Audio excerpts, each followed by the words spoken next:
Welcome in, welcome in. How are you guys? How's it going? Let's see who all we got here. Who took my first today? First was yoinked by Leonix. Oh my goodness. Thank you so much, Leonix, for taking my first. It makes me very, very happy that you could be my first today. Then let's see, we got tarot reading for Gothosaurus. We've got a tarot reading for Leonix. We've got a reading for Tremor. We've got a reading for Ren. Oh, you want to get the Yu-Gi-Oh card too, Ren? I see your redeem. Thank you for the 200 biddies, Ren. We got let's see who all grabbed their daily pillows. We got daily pillow from Gothosaurus, from Leonix, from Jeremy, from Tremor, from Step, from Ren, from Vortexiality, and from Gakko and Xenos. Welcome in. And also, hi Jacob, I see you on YouTube. Hi Jacob. And thank you for the cat ears. Also, I don't know if you guys saw the newest redeem we got going on here. If you look in the redeem section, what's that for for just a few, like I think I said it's like 150 channel points. Wow. Oh my goodness. Did it work? I'm testing it out. It's a beta thing. No, it didn't work. Hold on. I got this.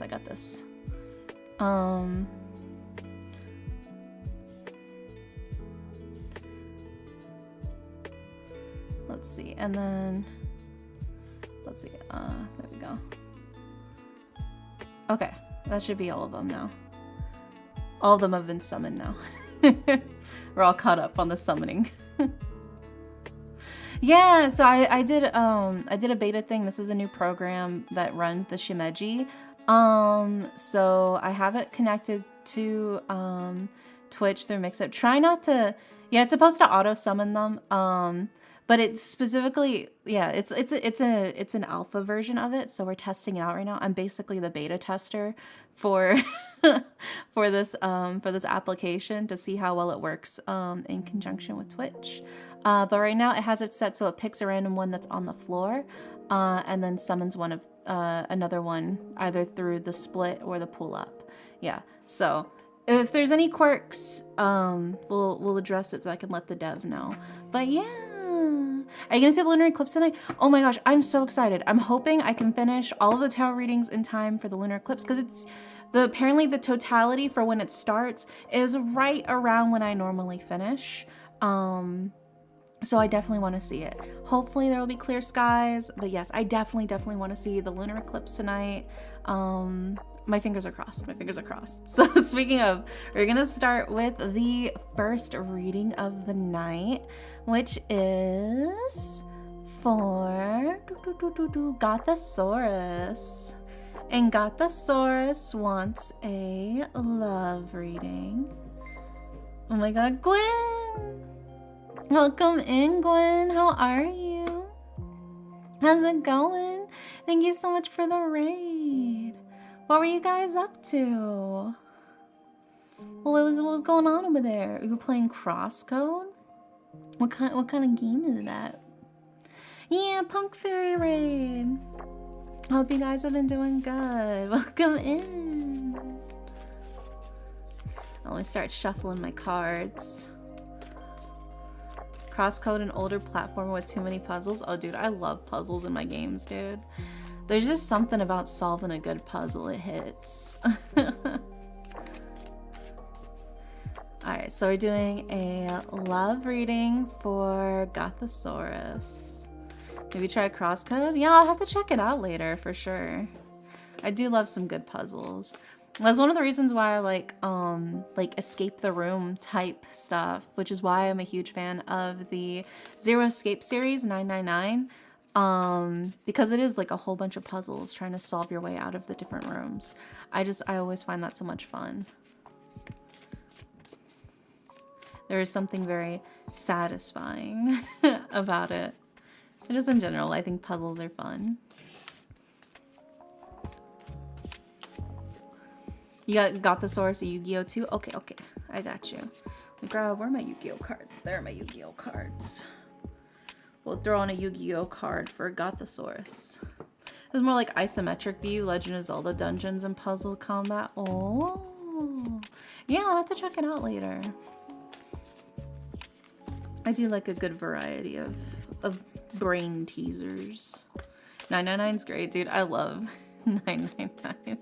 It's so ridiculous when you like think about the actual plot of 999, but it's so much fun. Like, it's so wild, the storytelling for that series. It's so stupid. There's like time travel and like the morphogenetic fields and like all of this like weird pseudoscience shit. They're like, what if the pseudoscience was real though? What if it was real? Ice 9. It's just so fucking batshit crazy, dude. I love it. I love it. Alrighty, let's see what we got for you.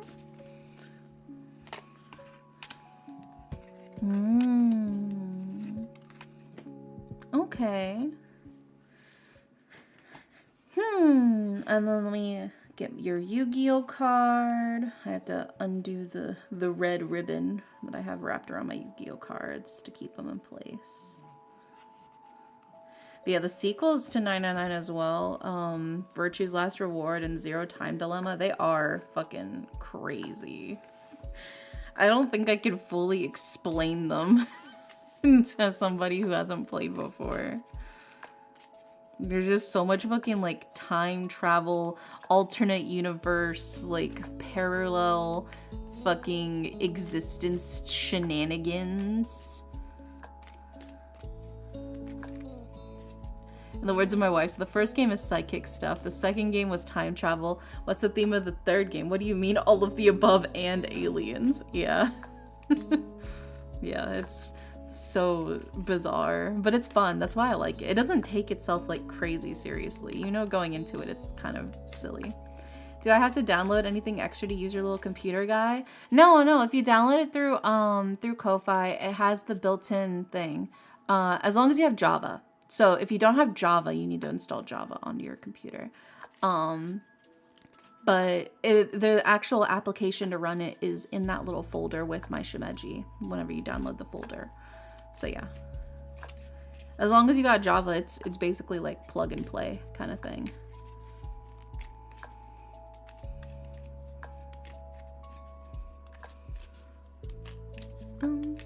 Let's see what we got for your Yu-Gi-Oh card. Got the source. Oh, okay, okay, okay. I feel like that is very fitting for you, actually. The only Java I want is a cup of Java. I had coffee earlier. All right, let me pull up the definition of this Yu-Gi-Oh card.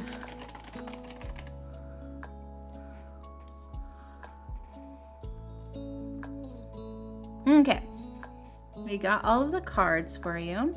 So let's go ahead and put them up on the screen, starting with...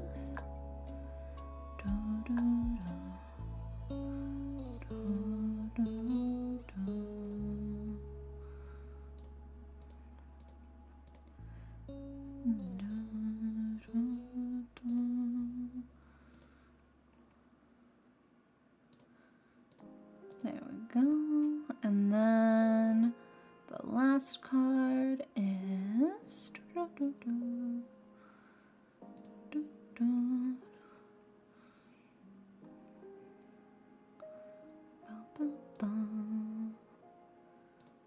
There we go. Alrighty.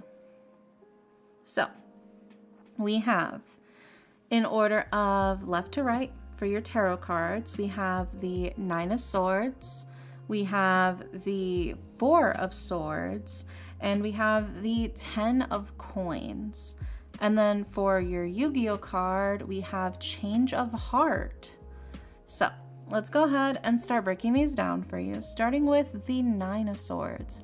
We're starting off with the 9 of Swords, which is kind of an interesting one. It kind of feels like maybe this is like something that has already happened. You know, this is sort of the current state of things, but it's already passed, right? It's not like it's gonna happen. It's kind of already happened. And the Nine of Swords is a card of kind of like mental pain. There's illness. It's a heavy burden. It's suffering. It's grief. Rather than like physical pain, it's definitely a lot more mental, but it's really like taxing, really weighing on you. You feel like you're really just drooping over. It has not been fun. This could be like the feelings, you know, of like a breakup or just like not a super happy relationship. It's tough. It's really hard, and you're just trying to do your best to get through it, right? And you can see there's the poppy plant here. Poppy is often used to help sleep in order to help heal. So there is that sort of feeling here of like, what you really need is to just rest and to heal. And that feels especially amplified with the Four of Swords as well. The Four of Swords sort of coming in here saying like, now is the time after healing. The battle is done, right? You made it out of it in one piece. It was really tough, but you did it. You got through. And now you can sort of breathe a little bit here. And it gives you a chance to sort of recollect yourself, find, you know, what you need to do to take care of yourself and move forward, right? It's hope, it's purity, and it's healing, right? So shit was bad, but it's getting better. You're healing yourself. You're moving into a better place.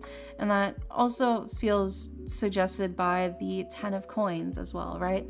The Ten of Coins is security, it's stability, it's the feeling of like everything is kind of feeling more properly grounded and rooted into place, right? You have the eucalyptus tree here. That's like a huge part of like many ecosystems. It's working together with other people, and you're finding your own sense of wealth and stability here, right? Maybe what you had before, it sucks that you lost it. You know, maybe the relationship didn't work out, it didn't pan, and it hurt really fucking badly. But you are on a healing journey, and you are getting better, and you are getting stronger, as noted by the Four of Swords and the Ten of Coins. It feels very much like maybe because you're no longer in this relationship, maybe you're strengthening your relationships with your friends, right? Your friendships, your familial ties. You have these other sources where you can draw strength from. So because of that, you're coming out stronger. And then that brings us to your Yu-Gi-Oh card, which is Change of Heart. Target one monster your opponent controls and take control of it until the end of the phase.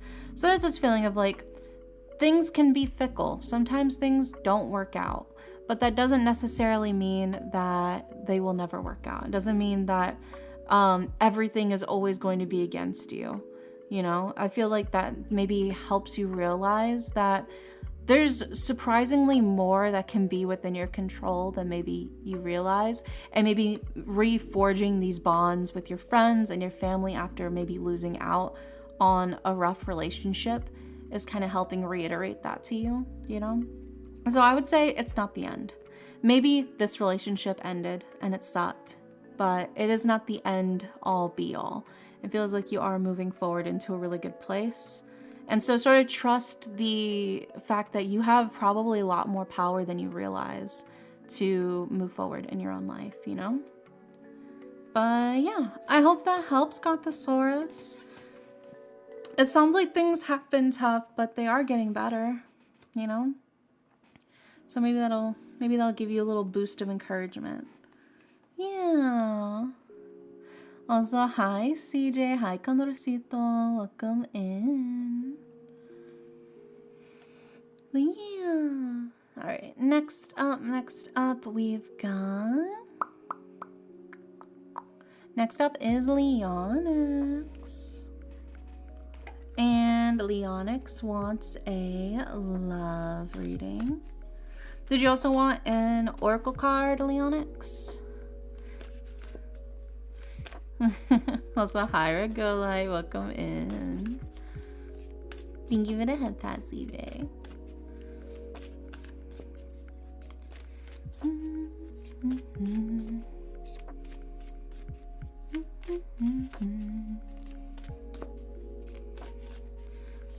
Yeah, okay. Oracle card for Leonix.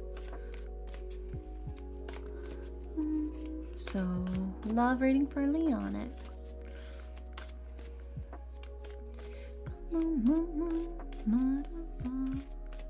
Tiny dairy acquired. Yeah.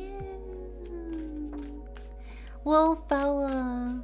They can grab your windows and run away with them and yeet them, but if they like yeet your window off screen, if you right click on the little dairy, you can click restore windows and it'll pop it back up on your screen. Just in case that does happen, because they can do that. You can also turn it off if you don't want them to grab your windows and fucking book it. What time is the eclipse? The eclipse totality, I believe, is in like 3 hours, roughly, I think is when it starts. So we're working through the queue because I want to have plenty of time to watch the eclipse outside. But yeah, the lunar eclipse, I'm so excited, dude. Oh my god, they're menaces. They're so cute. They're cute menaces. Sometimes they fuck with me when I'm drawing and I have to be like, no. No, bitch, give me back my fucking drawing program. Because they'll grab it while I'm using it. And it'll drag my fucking stroke on there all the way across the fucking page. They think they're so slick. Yeah, or I'll get up to go to the bathroom. When I come back, my fucking, like my Firefox is like just fucking gone. They threw my fucking YouTube video off the screen. You ain't gonna catch them all. They're little fellas. They're just little guys.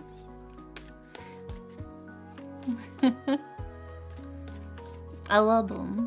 They're just little beans. I'm working on my senior design project and looked over and saw all the dairies. Yeah. They're invading. And they multiply. And you can force them to multiply even faster. If you so choose.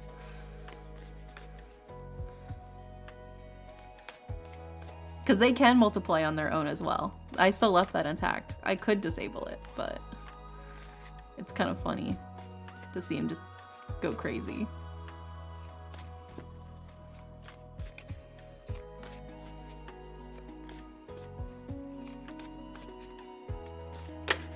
Ah, get back in my hand. There we go.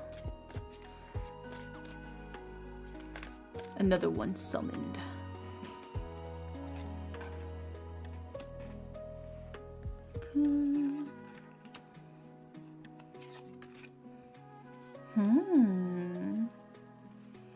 Alright, and let's grab your Oracle card, Leonix.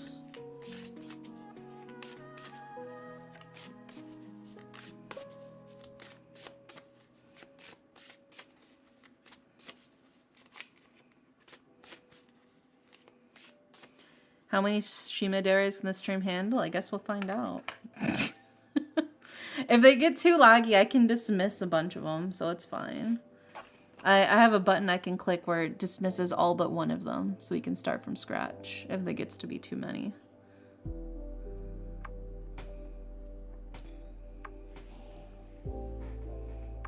They pull out the other dairy like they're onions. Yeah, it's so cute. I love it. I love it. By the way, I'm sure you've already said this, but is this your own program that's integrated with Twitch or freely available, or working with someone on it? So this is somebody else's thing. This is Shijima. This is the alpha version. I am working with the dev who wrote it. It is publicly available, but it is alpha version.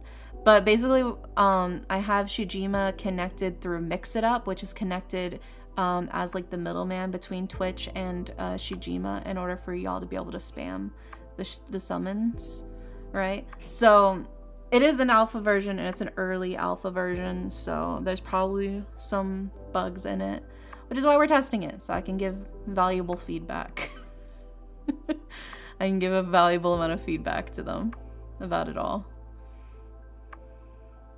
But yeah, But it is technically publicly available, and you should be able to, if you have your own Shijimas that you want to do as an overlay on stream. It's compatible with most Shimejis. Yeah. Oh my god, he's summoning so many. You said bet. Bet. We'll see how many till it explodes. Is it also open source like Shimeji itself? I don't know. I don't know. I don't know if it's open source or not. But if you search Shijima, Shimeji, it should come up. Yeah. But, okay, let's put the cards up on the screen for Leonix. Starting with... Yeah, the Shimadera Chaos. They're everywhere. They're gonna crawl into the air vents. There we go. And then the next one, we've got... Ho, ho, ho.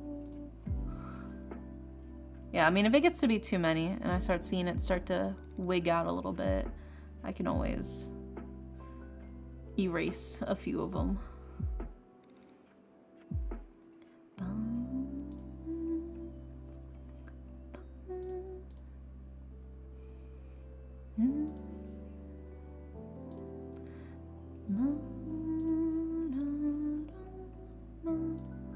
There we go. So thanks for grabbing your daily pillow, Nartinia. There can only be one. Yeah, which one is the real Dere? The rest are just clones. But which one is the true Dere? It's like the fucking jutsu from Naruto. The clone jutsu. Okay. So we got all of the cards for you, Leonix, for your love reading. In order of left to right, we have the Three of Cups, we have the Reverse Tower, and we have the King of Swords. And then for your Oracle card, we have Winter. Yeah, Kagebushi no Jutsu. Nice. I was just curious. I've been doing a lot of coding for my senior design project, somewhere over 1,000 lines of code to do power analysis of large electrical bus systems. Oh, improve the efficiency of them. So find new in progress programs interesting. Yeah. Yeah. So this is like somebody else's version of like Shimejis, which are these little desktop companions that they've been working on. I think it's because they also want to like implement it for like iOS and stuff like that. And when I mentioned like I wanted to have the Twitch chat compatibility for the interactions for you guys to be able to summon new ones, they ended up writing out the code for that for their alpha build so I could demo, test it out and all that good stuff. Who do I time out for the reverse tower? You just have to be quiet for 10 seconds because I can't time out a mod. You just can't. No speaking for 10 seconds. All right, Leonix, starting now. But let's go ahead and start breaking down the Three of Cups. The Three of Cups is a card of a lot of different paths, a lot of different opportunities. There's a lot of different directions you could go, right?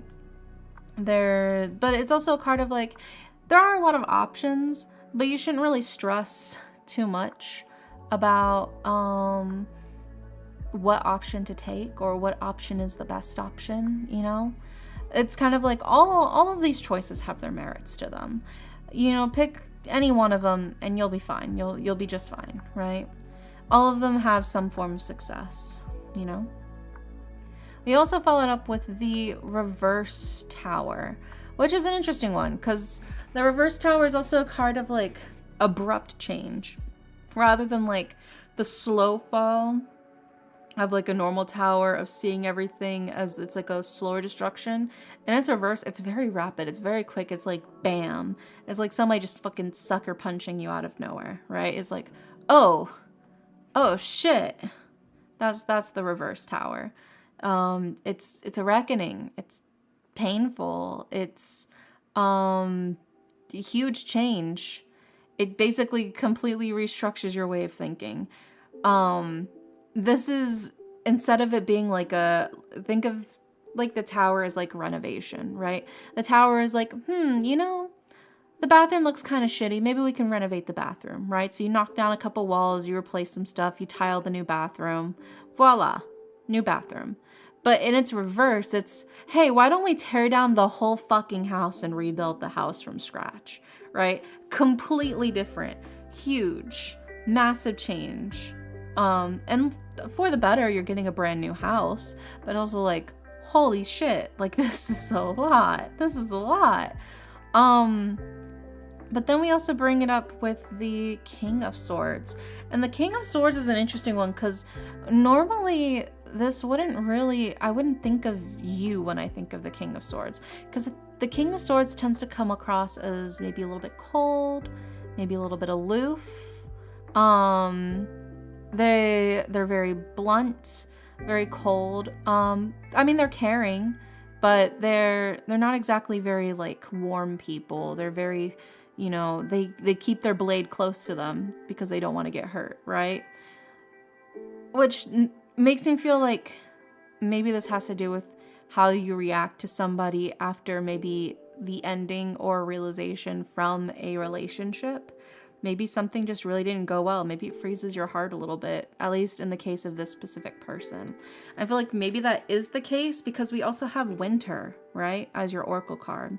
Winter is the ending of something. It's the end of fall, the end of the bounty, the end of the harvest. Things are cold, but it's also recharging and it's also reflection, which makes me feel like maybe something has happened or something is going to happen in terms of relationships with somebody that maybe you feel like you've kind of grown cold with this one person.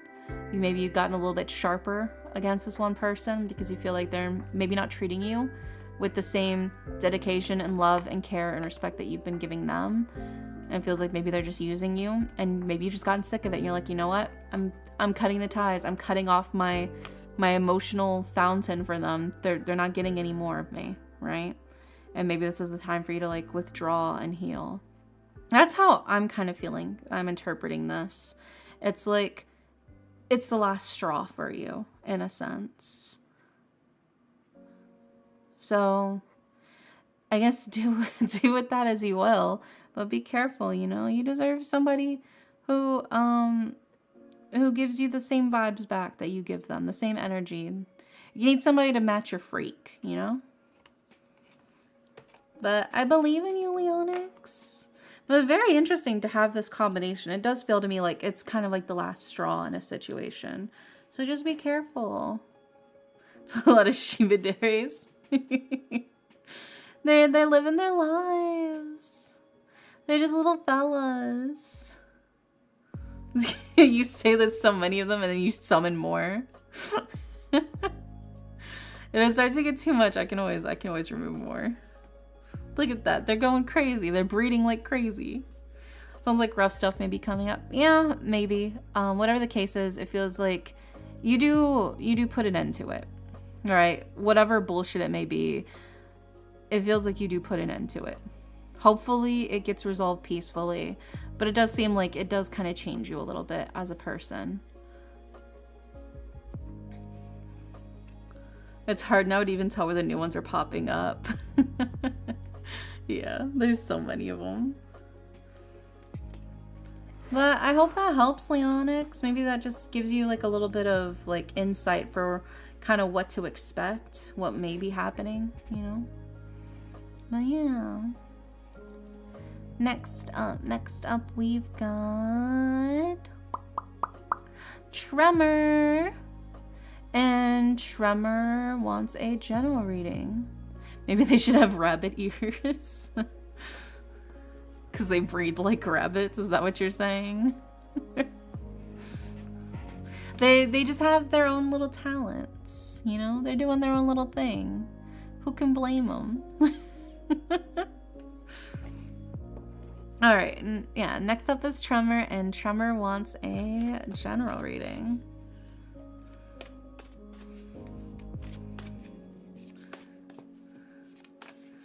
I think we can let them grow a little more. Grow a couple more of these fellas. We have big cat dairy and then all the little wabbit dairies breeding like crazy. Yeah. Oh my goodness. They're everywhere. We know they're mathematicians because they're multiplying. Yeah. I got chips, they're multiplying. And I'm losing control. 'Cause the power that you're providing, it's electrifying.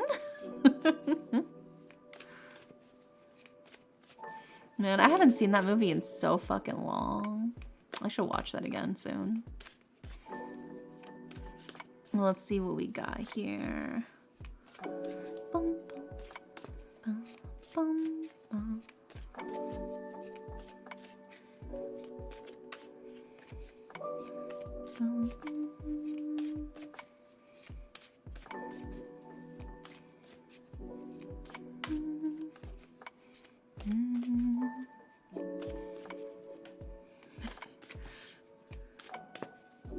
You okay, Leonix? What's going on over there?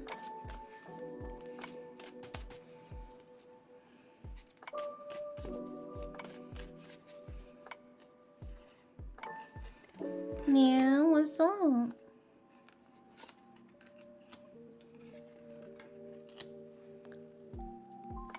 Okay, we got all the cards for Tremor. So let's go ahead and start putting these up on the screen for you. Starting with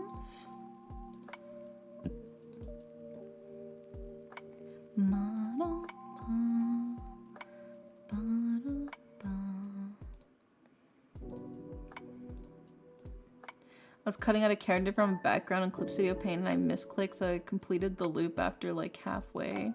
Oh, I know. Why don't you just use the selection brush? Rather than using the lasso tool, just use the selection brush. If you have to be careful in cutting something out. How you been? I've been good. How are you?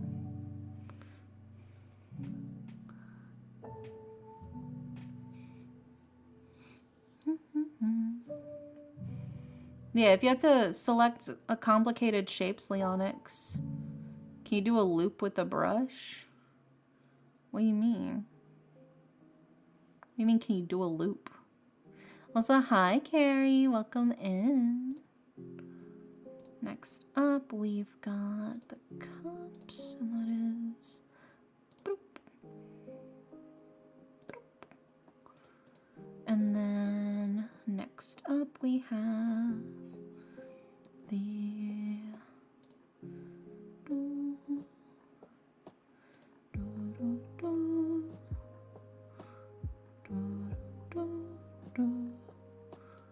there we go. Alrighty, we got all of the cards for you, Tremor.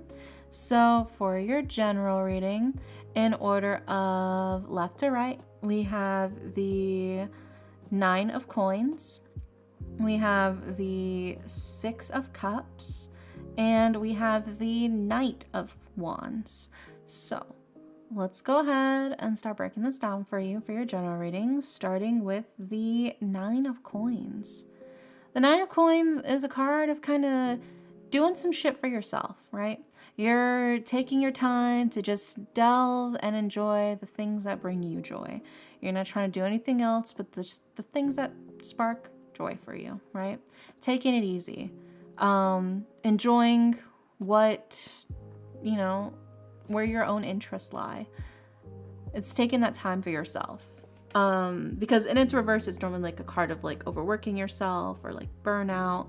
So it's like you're taking a little breather. You're doing the things that you need. Oh my god, you're summoning another one. The sparks joy.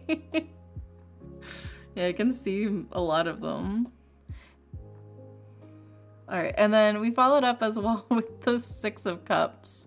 And the Six of Cups is like the childhood whimsy and, you know, the silliness. It's trying not to take things too seriously, playing games, having fun, the feeling of sort of being like happily unattached, right? It's the buttercups, flowers here. So it's the simplicity of life, enjoying the simple, small things in life, what brings you joy.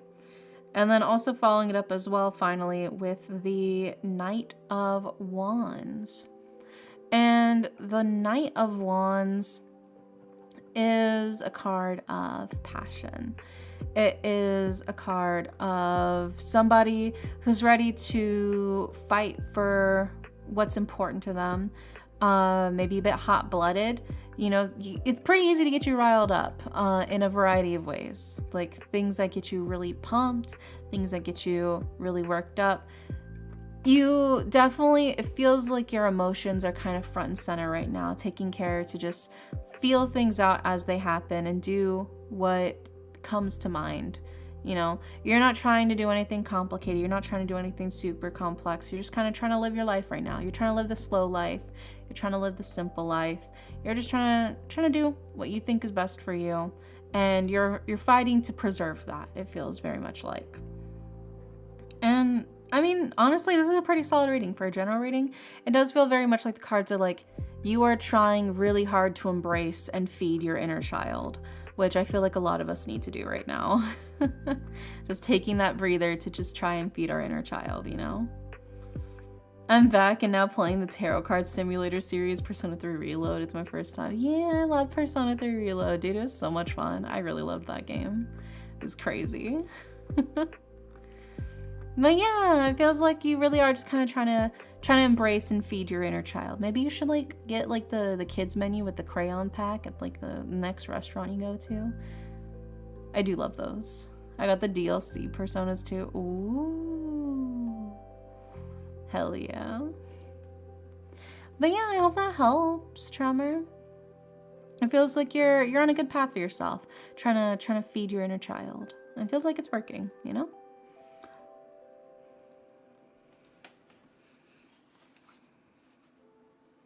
I installed a few new open source. I've been having fun with that. Yeah, it's the simple things. It's the little things. Sometimes that's all you can do is just try to appease the little things in your life. Makes life just at least a tad more bearable, you know? Alrighty, next up we've got Ren. Yippee! And Ren wants the full spread, right?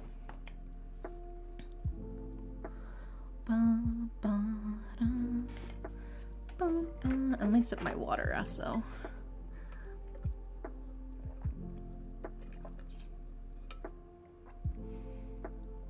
A little more water. Alright, I can see some of these guys are starting to bug out a little bit. I think we're starting to summon a couple too many of them. So I think it's time to cull their numbers. Alright, let's see. Let's see which one's the real one. There's the real one! Yeah! There he is. Throw him up in the air. The real one. The real little fella. Did you guess right?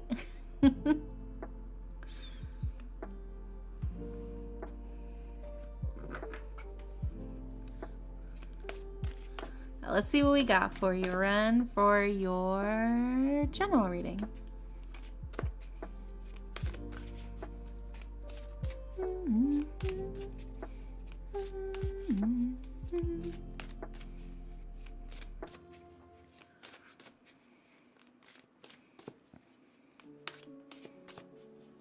Maybe there's a way to disable the automatic breeding. Yeah, I mean, I can do that. I just hadn't because I thought they were kind of cute doing their own little thing too, but yeah. There we go. I think that fixed it. I guess we'll find out. I hate Twitch notifications not working. It's okay. Welcome in, Alex.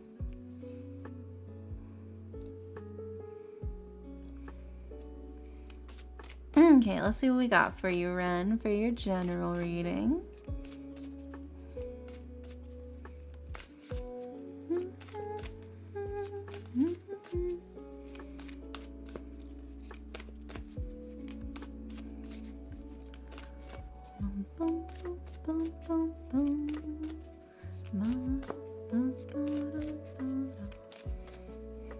Imagine using Twitch notifications. It'd be like that, you know? No hate, no hate. Sometimes the Twitches are just a little bit behind on it, you know? This post made by Discord notification gang or even YouTube notification gang. Yeah. I also post it on Twitter and Blue Sky when I go live as well.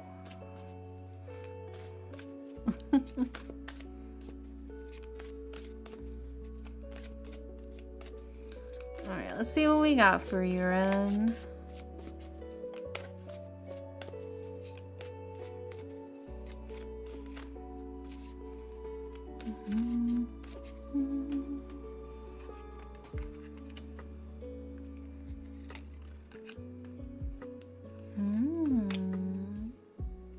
Okay.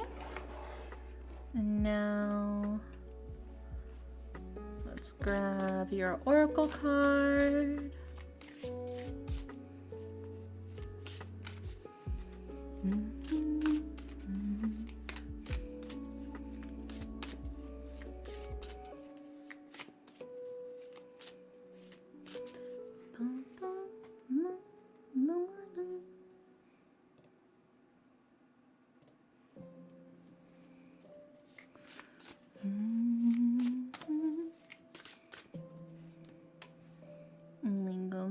Y'all are summoning so many of these fellas.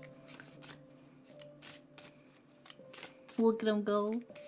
These little guys.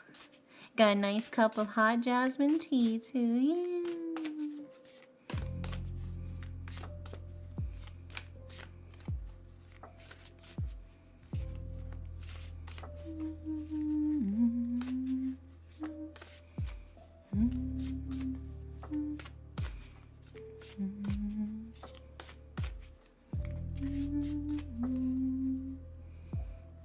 I know you've played 3, but have you played 4 or 5? I have not. They are on my list of ones I do want to play.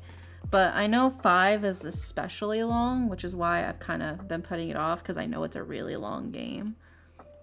Alright, let's grab your Yu-Gi-Oh card, Ren. But I do want to play them. Yeah, I've heard really good things about them. Which is why I do want to play them. Especially because I did like 3 a lot.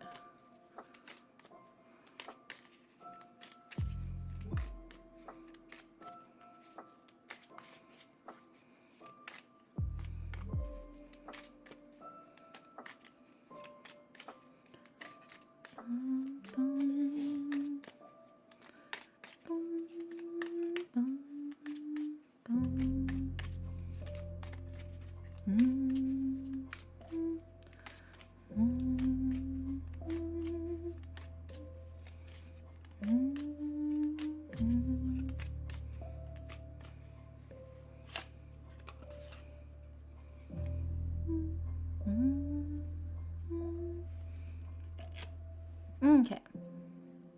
I think I heard Persona 4 might get a remake too at some point. Didn't it technically already get a remake? Isn't Persona 4 golden? Literally? Like the... Because there's like Persona 4 and then there's like Persona 4 Golden. Is that not already a remake? Am I crazy? I don't know. Anyways. Yeah. Let's go ahead and put these up on the screen. We've got... When are they gonna remake Devil Survivor 1 and 2? Yo. Who's to say?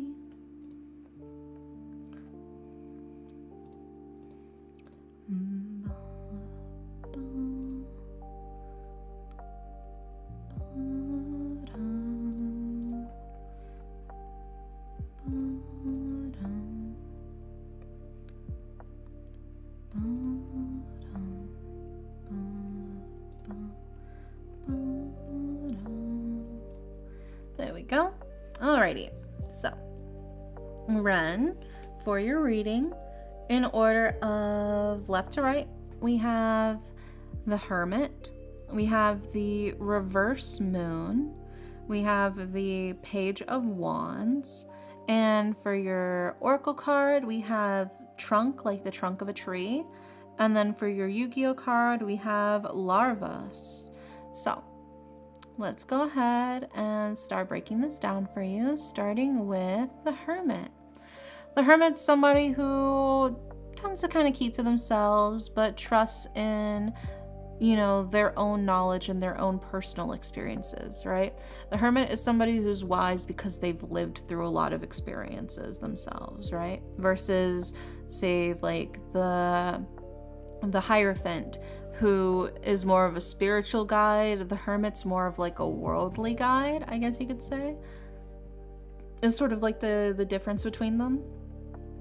But there's somebody who leads by example, and they tend to be somebody that you can kind of talk to about anything, that you can kind of trust.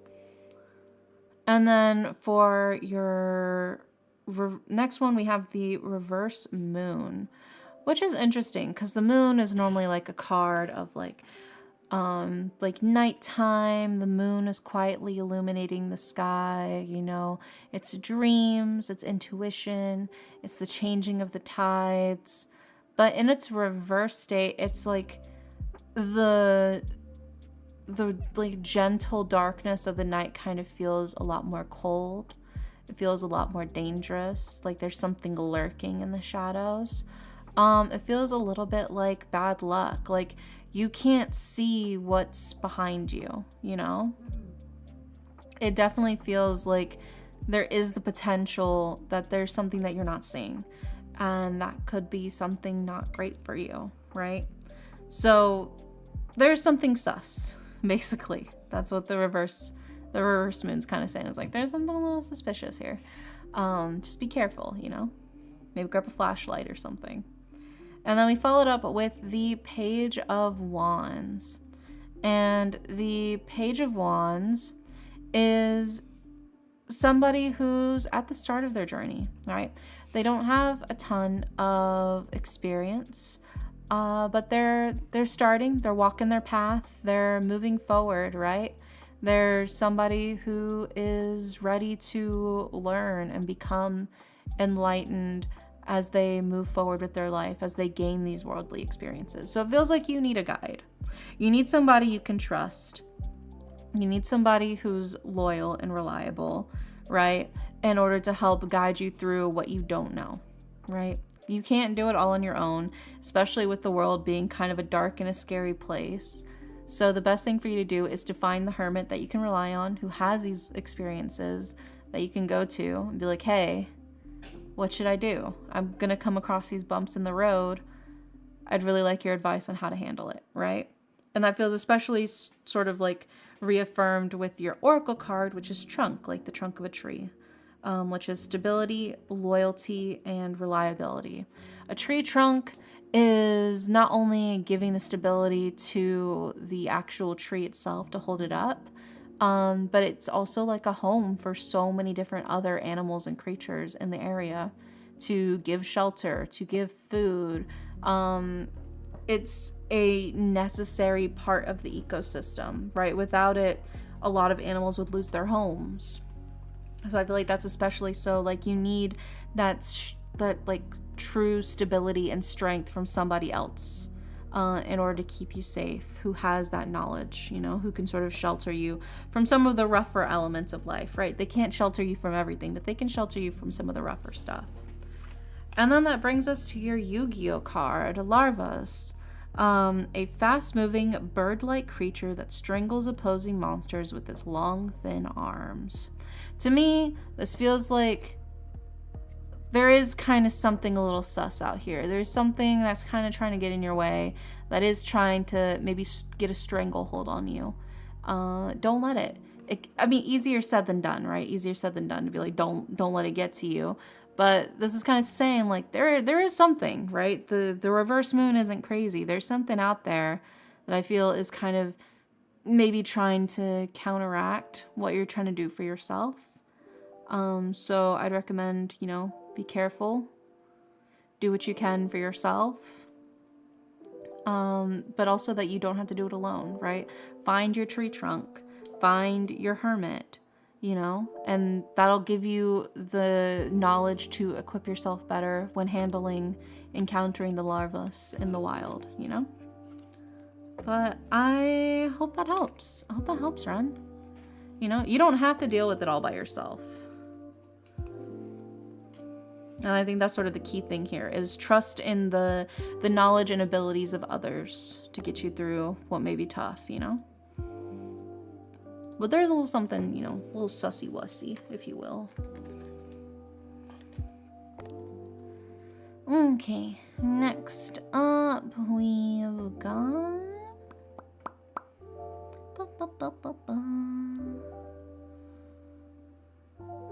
Next up is bread. Man, if only life was like Persona where I can talk to someone once and a voice in my head tells me, look, hermit, right here. This one is important. Yeah, that'd be so helpful. It would be very nice. But unfortunately, it doesn't work out that easily. But yeah, I mean, it gives you something to think about, something to chew on, if you will.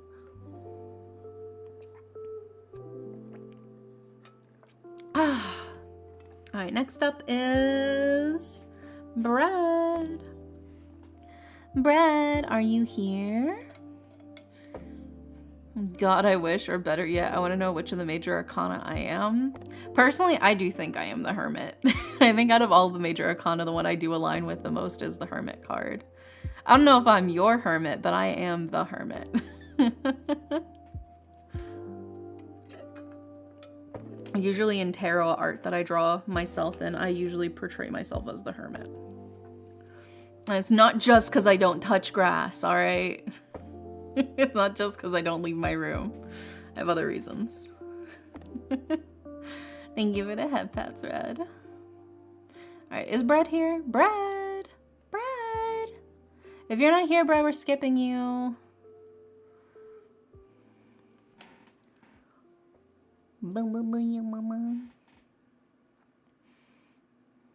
Alright, Bread may have went AFK. We're gonna skip Bread for now. We'll come back to Bread later.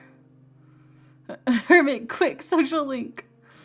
Yeah. Alright, next up is Zalfar. Can you pause me for just a sec? I need to look at the moon. Oh, is it already? Where the fuck is the moon at? Oh, I accidentally turned on my fucking hot. Ugh. I don't see the moon yet. I'll have to look outside later. Yeah, the moon. Yeah, there's currently a blood moon. There is an eclipse happening tonight. For me, it's not gonna be fully visible for probably at least another. I think it doesn't even start for another hour, I believe. So we're still good. But I was still trying to see if I could perceive it. But yeah. The full blood moon eclipse should be in totality in roughly 2 hours, 2.5 hours from now, roughly. So yeah, that's why I'm trying to work through my queue. All right, well, we're gonna skip Zalfar because Zalfar is also checking out the moon. Next up is Condorcito. I'm back. Oh, welcome back. We already skipped. But is Condorcito here anyways? If Condorcito doesn't answer, then we'll just go back to Zalfar.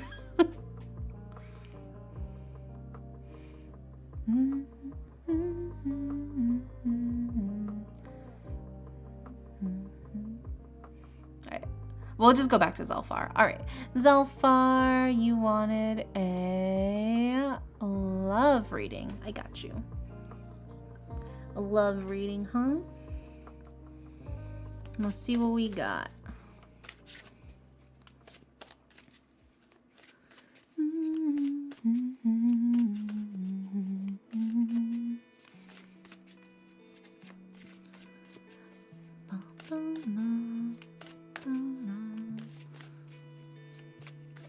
Yeah, everyone be looking at the moon. Hell yeah.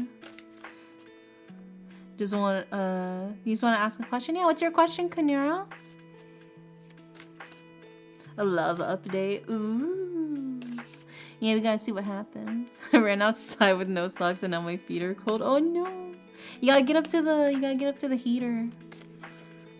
How's you? I'm doing good. How about yourself, Kanira?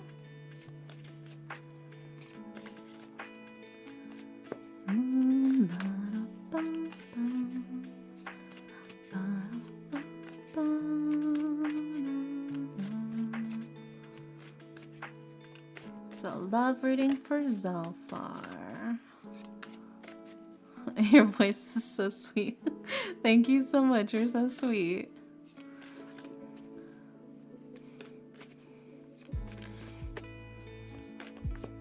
What's the next actions of R for me in 2 weeks? Oh, are you asking for a tarot reading? We are doing the redeems through Twitch, actually. I have like a whole queue set up on Twitch. I don't know if we have any more slots left, but I think somebody did disappear, so we'll probably raffle off.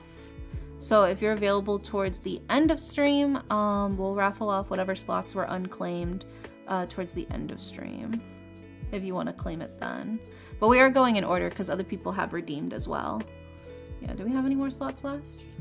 Yeah, so it'll be raffle slots towards the end of stream for people who redeemed, but then they disappear when I got to them. Yeah, no worries, no worries.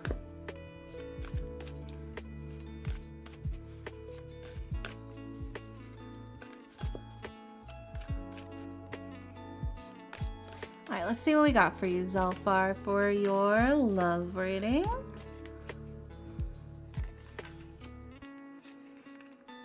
Oh my god, we got the Hermit again, bro. All right, let me go ahead and put these up on the screen for you, Zelfar. Starting with... No, no, no, no, no, no, no.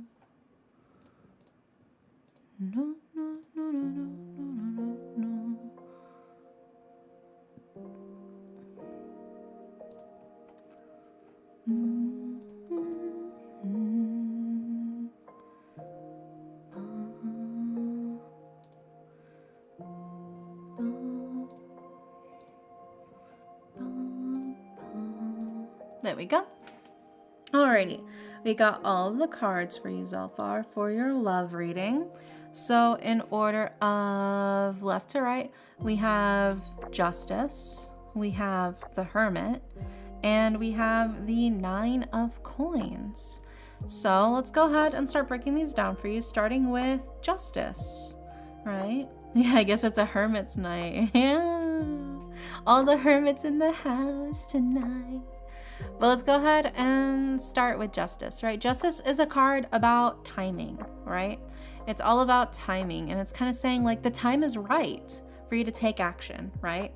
Success is imminent. It's just a matter of go for it, right? This is a card of balance. It's a card of victory, and it's also a card of like everything will act out according to how it needs to, right? This is the Justice card. So justice will be served. It's just a matter of take action now so justice can be served, whatever the case that might be in the sense, right?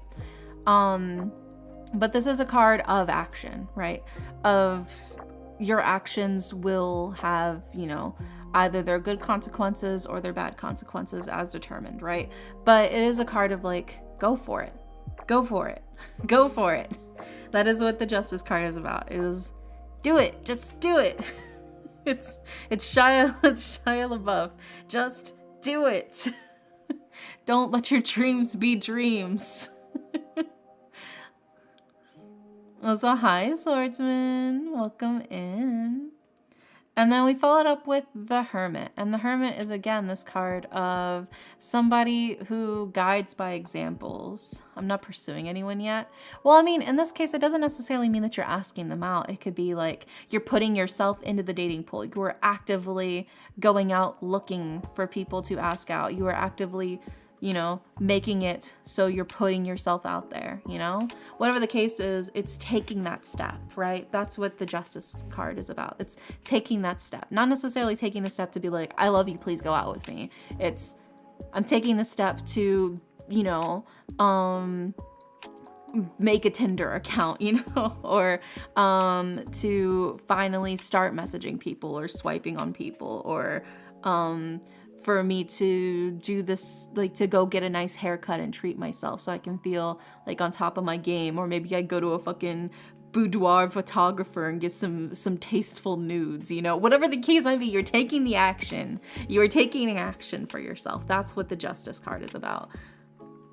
It doesn't necessarily mean you're asking anybody out, but it means in pursuits of love, you are taking an action. I have been thinking about getting a haircut. Well, I mean, there you go. There's no better way, I think, to boost your confidence than doing something small like getting a new outfit, or getting your hair cut, or going to like the spa or whatever and getting like a facial, whatever the case might be. Those are genuinely some of the easiest and best ways to just instantly boost your confidence a little bit, because confidence is key. People like somebody who's got confidence in who they are and what they can provide. That confidence is sexy, especially, if you're looking to get some people interested in you. A fresh cut gives you the feeling that like, hell yeah, I'm hot as fuck. You take a couple pics, you post them up, and people go, damn, they look hot as fuck. It's that. It's as simple as that, So it's not necessarily saying that you're pursuing anybody specific. It's just like, hey, you're coming out of your shell and you're taking a direct action. Whatever that action may be, you are taking a direct action, right? And then we followed up as well with the hermit, which is somebody who kind of guides by example, a friend you can kind of talk to about anything, somebody who's got a lot of experiences.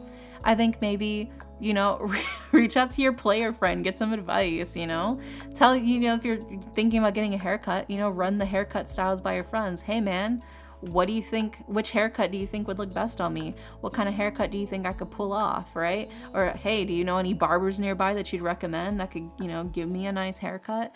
Stuff like that, I want to revamp my look. I want to revamp my style. You got any recommendations to a trusted person? Somebody looks good, they can probably help you look good, And then we go to, again, we have the 9 of coins, which is taking the time for you. So it feels like when you put in that time and effort for that self-love, taking the time to dress yourself up, to get yourself looking clean, to get yourself looking fresh, that boosts yourself up, right? The 9 of coins is all about you, right? This is all the things that you like about yourself, all the things that bring you joy, right? It is the focus on you.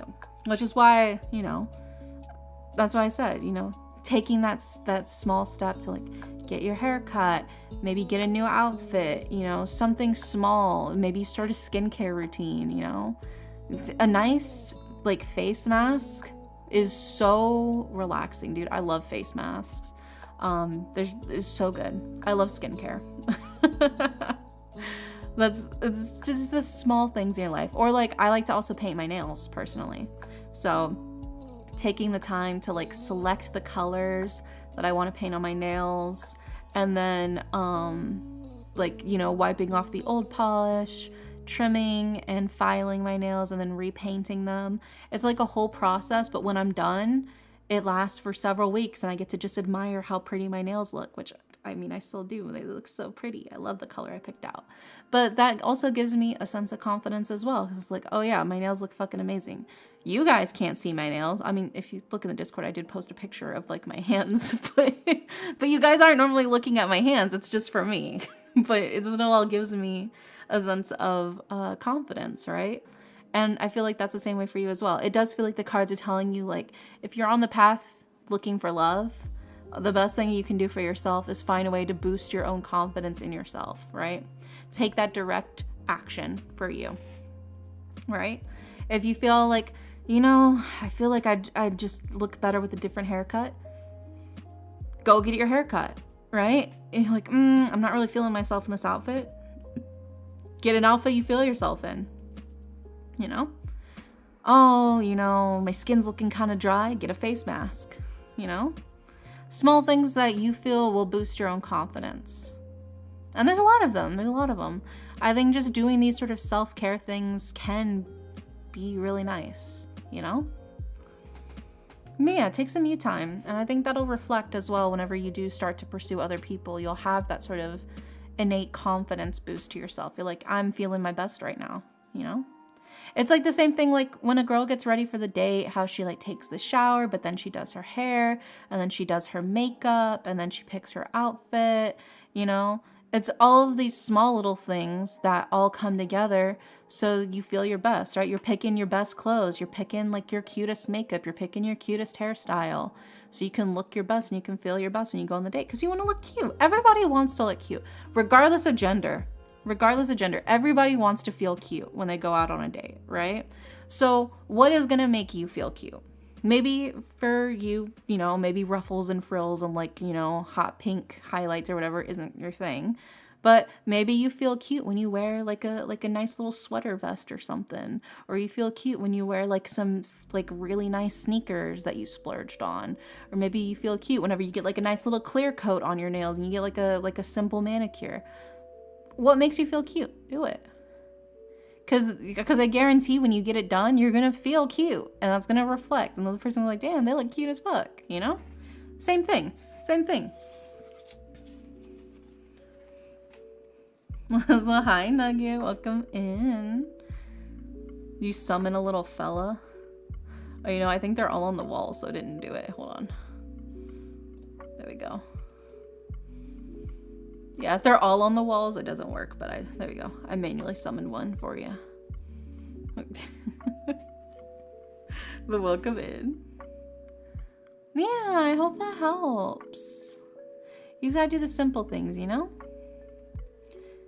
Yeah, I live in your walls. We've talked about this. Oh, yeah. I got you. Yeah, next up, we've got... Alright, we're gonna call Condorcito. Are you here, Condorcito? Now make these imposters pay the rent. You're gonna make the little baby Shimaderes pay rent? You're gonna make this little fucker pay rent? You think this motherfucker knows what a job is? Look at this little shit. He doesn't know what a job is. You're gonna force him to pay rent? That's fucked up. That's fucked up. They could pay with potatoes. They're not fucking Sunshoe. Alright, I think Condorcito might have also disappeared. Oh, there's Condorcito. There you are. There you are. Alright, and Condorcito wants a general reading. I got you. Sell the child. No! We're not selling them.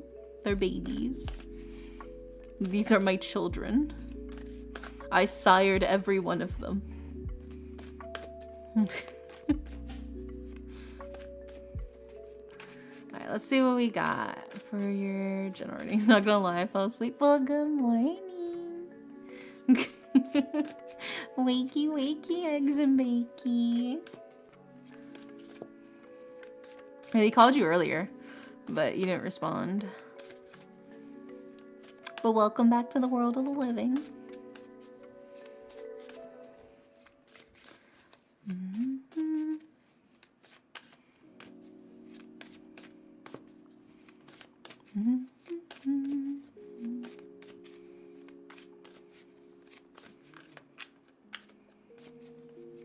Alrighty, let's see what we got for you. So hi, Mitha. Welcome in.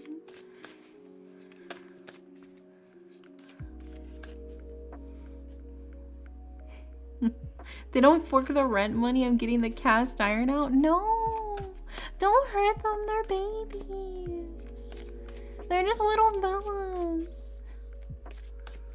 There's no need for violence.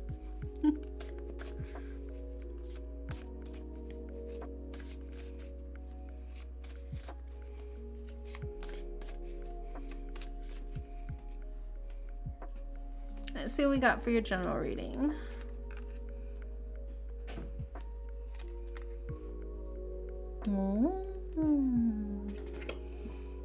Okay. We got all the cards for you. So let's put them up on the screen. Starting with...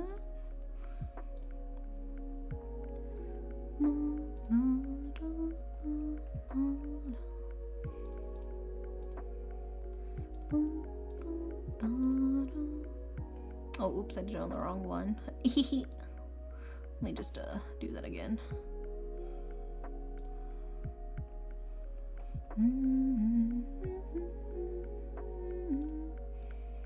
Alright, and then the second one is...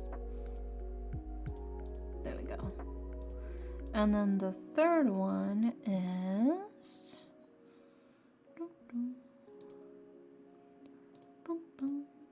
There we go. Alrighty.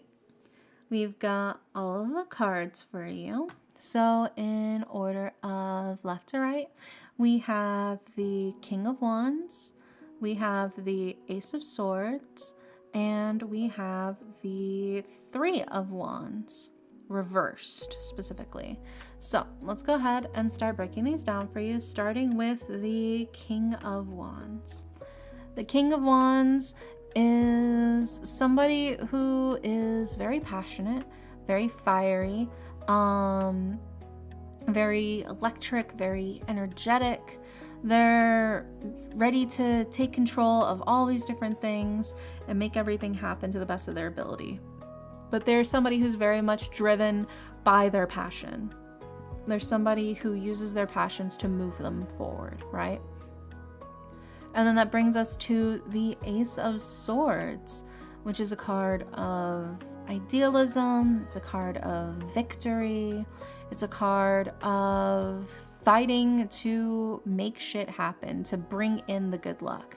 You say, I fight to make the good luck happen. You don't wait for the good luck to happen, you make the good luck happen, right? It's taking the time to heal yourself and to save yourself and to sort of not let the negative energy kind of get you down. You're always looking for ways to keep pushing yourself forward, right? And because of that, you do achieve victory, right? And then we also follow it up with the reverse Three of Wands, which is a little bit of a warning. It's like, hey, love your energy, love what you're doing. We see it's going super well for you. But also a reminder with this reverse Three of Wands, don't count your chickens before they hatch. Don't assume everything is a done deal until you see it's a done deal, right? Because things can always happen unexpectedly. And the last thing you want is for the floor to give out beneath your feet because you assumed it was there, but it wasn't, right? It's just something to be mindful of, is just make sure everything is locked and loaded before you move forward, right? But that's kind of like the key takeaway here is like, just be careful. You're doing really good for yourself. You're doing really, really well. Everything is working out really nicely and you're fighting to make shit happen and it is working. But just make sure everything's all clear before you move on to the next step, you know?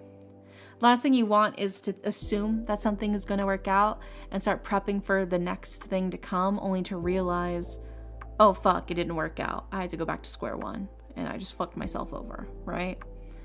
Just really make sure, you know, because, you know, sometimes shit happens. Sometimes there's betrayal, sometimes there's deception, sometimes things just don't work out as planned. Sometimes things just fall through. And the best thing you can do is just make sure it's locked in before you move on to the next step. And if you do that, I feel like you'll continue to keep having your successes. You'll continue to keep having things work out as intended, you know?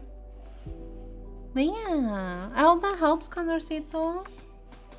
Just don't count your chickens before they hatch, and I think you'll be solid. It feels like you are on a good path for yourself. It's like, just don't get ahead of yourself, you know? But you're doing good, but just don't get ahead of yourself. But yeah, I hope that helps. Then next up we have CJ. CJ, are you here? I'm gonna drink some more water. Gotta hydrate.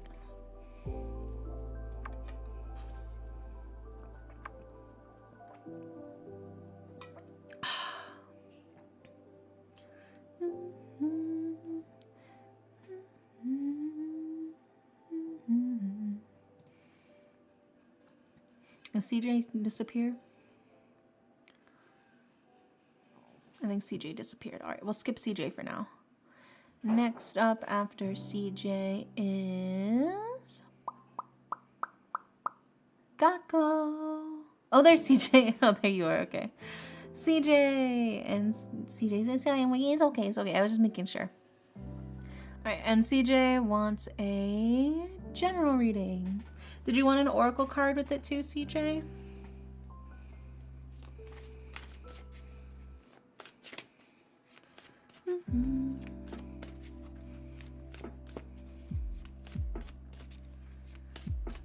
Me? Okay, I got you. I got you.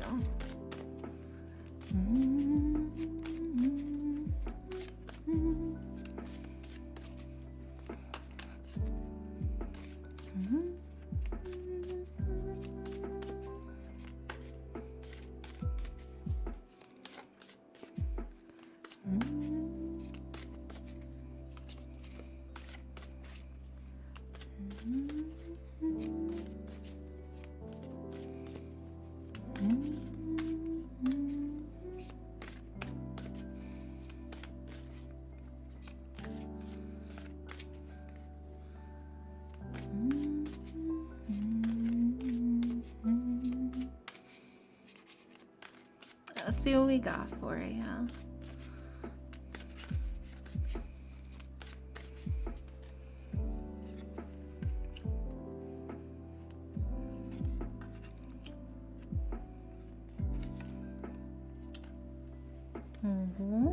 Let me just flip these all right side up. And now let's grab your oracle card.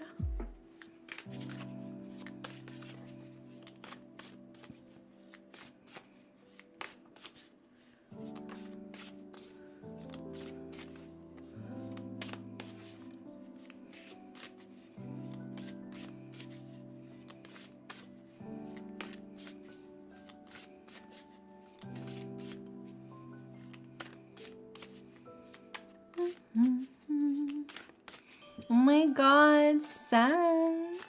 Welcome in. Thank you so much for the 5 months. Thank you, thank you. Whoa, is that the VTuber, Twitch streamer, and famous tarot? I'm not famous. But hi, Seth. Welcome in. Alright, we got all the cards for you, CJ. Let's go ahead and plop them up on the screen. Starting with... There we go. And thanks for grabbing your daily pillow, too.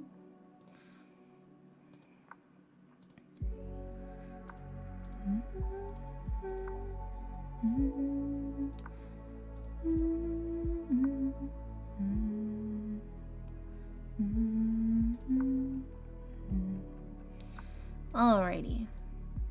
We've got all of the cards for you, CJ, for your general reading.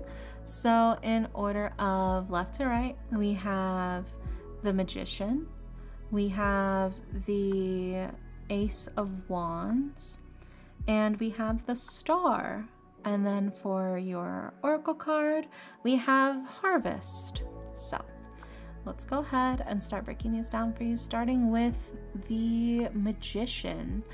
The Magician is somebody who has a real eye for potential, right? There's somebody who's kind of able to see not only the marble, but also kind of like the statue that could be carved out of the marble. There's somebody who has that, who's able to sort of witness that spark of potential and really bring things to life, right? It's a card of power and resourcefulness and logic and intellect. You sort of know what direction you want to take and what you want to make happen, right? You have sort of like a very strong vision for yourself of what you want to see come together.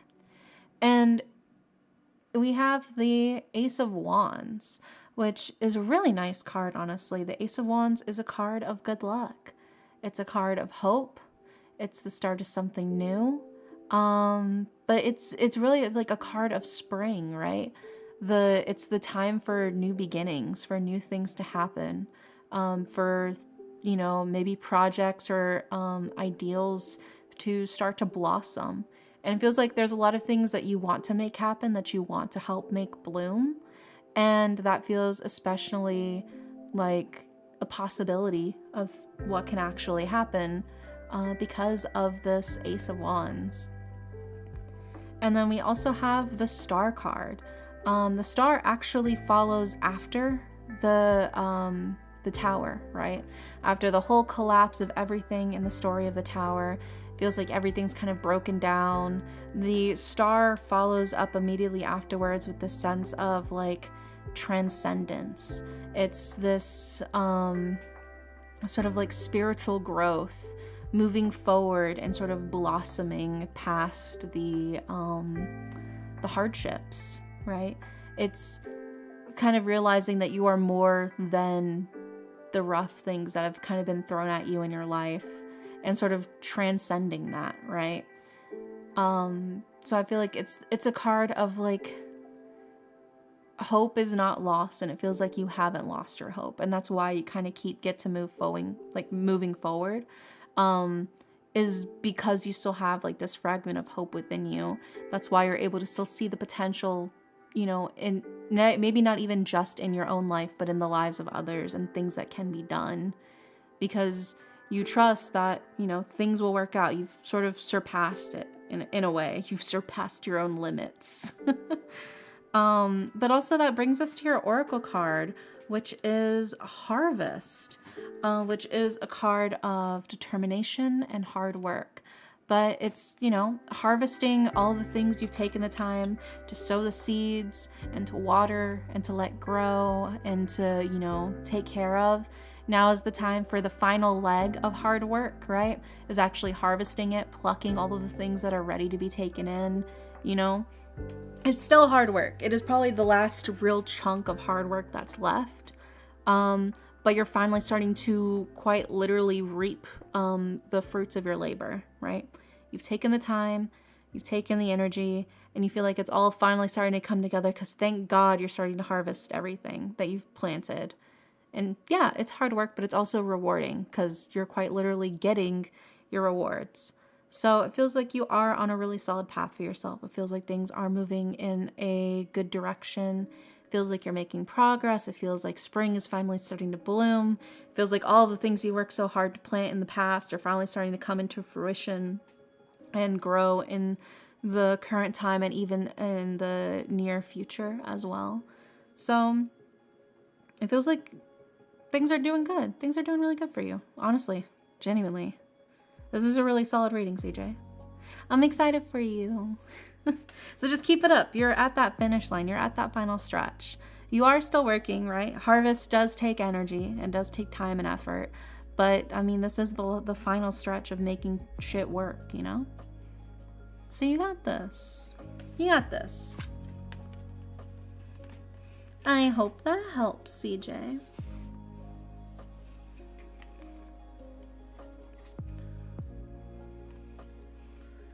Okay.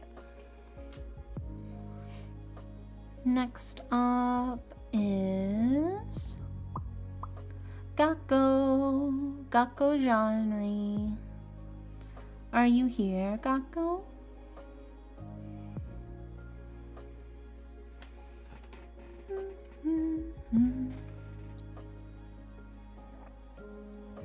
Hi, Gakko. And Gakko wants a general reading as well. Did you want an Oracle card too?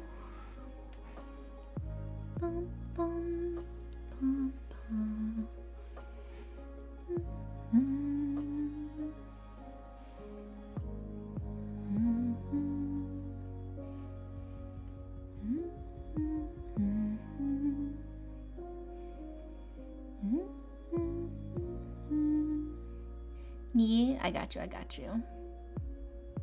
Okay. Let's go ahead and shuffle. Let's see what we got for you.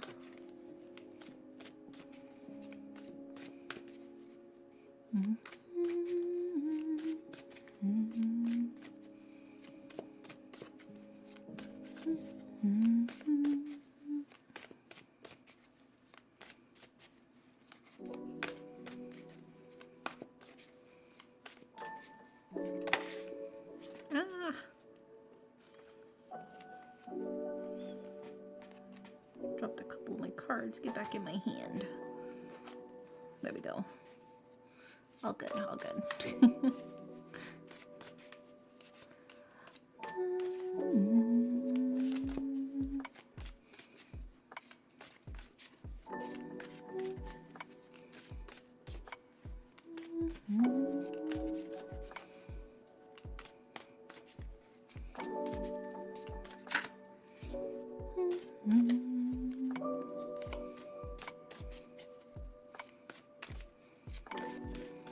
Let's see what we got for you.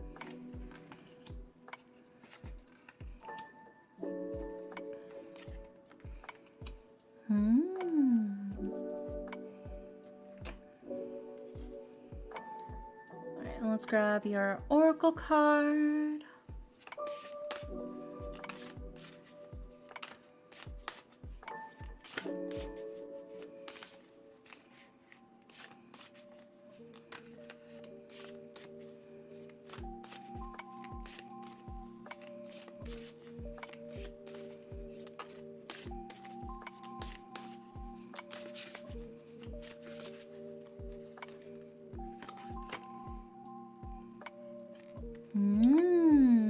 Okay, we got all of the cards for you, Gakko. So let's go ahead and put them up on the screen. Starting with...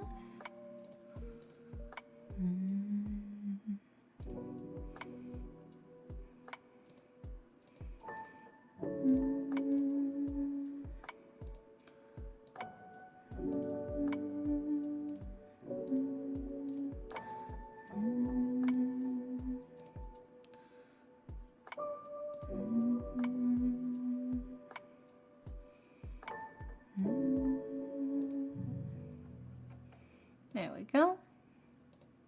Alrighty. We've got all of the cards for you. So in order of left to right, we have the Five of Swords, we have the Six of Swords, and we have the Reverse Chariot. And then for your Oracle card, we have the Moon. So let's start with the Five of Swords. The Five of Swords is a bit prickly, tends to keep people at a distance. It's a card of sort of recklessness and sort of keeping other people away, right? It's usually a protective measure because you don't want to get hurt. But in return, it's, you know, it's hard to get close to people when you're actively keeping them as far away from you as possible. It's a card of sort of recklessness that leads to your own defeat, right? You can see here, the plant here is stinging nettle, right? So it has the thorns, it has the stinging quality as a way to, you know, keep things away that might hurt it. But, you know, after a certain point, it's keeping everything away. We also followed up with the Six of Swords, which is a journey to a new place. It's trying to take the good things with you, and it is success after anxieties. So it feels like maybe you're trying to get away from something, or maybe someone. Whatever the case might be, it feels like you are trying to escape. You're trying to get out of there, you're doing your best, and maybe that's made you wary because of this person or this thing has put you really, really on edge, and it feels really hard to trust people. And so you're kind of keeping your sword pointed at anybody that gets a little too close, but you're also still trying to move forward with your life. It can be kind of a tough balance to walk of, you know, how trusting is too trusting and how cautious is too cautious, you know? And then that sort of also brings us to your last tarot card, which is the Reverse Chariot, right? Which is a card of success, yes, but at a cost. It can be painful. Not everything always tends to go according to plan. And it is very easy to sort of lose yourself in the progress and in the process of it, right? It's success at a cost. Sure, you won, you managed to make it through, you know, people can't hurt you if they don't get close, but then nobody gets close. You know, so it's a matter of what matters most to you. Is what matters most to you that you never get hurt ever again? Or is what matters most to you that you learn to trust and build these connections because the connections are more important, right? I think it's a tough rope to balance, but it's one that I think you ultimately have to sort of come to the conclusion with as well. You have been hurt in the past, and that sucks, and that's horrible, and people shouldn't hurt other people, but it feels like in return, you're kind of hurting other people, right? And then that brings us to your oracle card, which is the moon. And the moon is a card of phases, it is a card of cycles, but it's also a card of intuition, right? Trusting yourself. Feels like maybe you've kind of convinced yourself in your intuition of everybody's out to get me. I can't trust anybody. I can't get too close to anybody because then they'll hurt me. And so you're overriding your intuition with these fears. So then you think that, okay, well, this is what I'm thinking, so it must be true. But sometimes, you have to take the risk. You have to take the trust, right? Not everybody's going to be that way. And if you want to break this current cycle of pushing people away, right? The moon, the phases, the cycles, if you want to break this cycle, you have to find a way to pull yourself out of that sort of thought process, Taking the time even just to give somebody the chance to prove their trust is instrumental in, I think, moving forward. It can be tough. It can be tough, especially if your trust has been broken in the past and things have hurt before. It can be really difficult. But I feel like this is a leap you have to be more willing to take, right? Things won't always be exactly the same because things inevitably change and people change. And that means that that's an opportunity for you to change, So I'd say don't stress too much about a lot of the people in the past and don't hold the people of the present to the accountability of the people in the past. Does that make sense? I hope that makes sense. Don't make future people pay the price for what people in the past have done to you, They're not even the same person. But I hope that helps, Gakko. Fingers crossed. Right. And I am gonna go to the bathroom real quick. I'm gonna take a quick little break and when we get back, we're gonna do, I believe it's Red Go Light next. Yeah, next up is reading for Red Go Light. Yeah. So I'm gonna go bathroom and when we come back, we'll do that. So BRB.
Okay, I'm back. Welcome back, welcome back. What I miss. In the words of Kovu, judge me now for who I am, or am I to be punished for a crime I didn't commit? Yeah, from The Lion King. Yeah. Lion King 2 lives rent-free in my head. Oh my god, it's been so fucking long since I've watched The Lion King. Holy shit. Also, hi, Sammy. Welcome in. How are you? It feels so real. Did you really open my life timeline? Well, I'm glad it could connect with you, you know? Don't let the people of the past dictate how you treat other people in the future, you know? Everybody is a different person. But I hope that helps. Maybe that gives you like something to really think about. Also, thank you for the welcome back, Jeremy. And hi, baby. I'm good. How are you? I'm good. I'm surprised there's so few of these little fellas since I hid the generic multiplication. You guys gotta summon more of them. They need more friends. They need more friends. They're gonna get lonely. They're all climbing the walls by themselves. I'm doing fine, but I've been tired for most of the days. I haven't gotten real sleep for 4 days. Oh no. You gotta take care of yourself. You gotta do what you can, you know? Don't stress too much. I feel like when you stress about the fact that you're not having enough sleep, it makes it much harder for you to get some good sleep. When you're so stressed, like, I need to fall asleep, it makes it way harder to fall asleep, dude. Just be like, I'm just gonna chill and I'm just gonna relax and close my eyes for 30 minutes. And I bet when you wake up, it's gonna be like 6 hours later. Just say, I'm gonna take a quick little nap for 30 minutes. I'm not even gonna sleep that long. And then you'll wake up like 10 hours later. The little gremlin climbing my PC. What is Shimidare? Look on the screen. It's the little fellas. It's the little guys. That's what Shimidare is. These little fellas.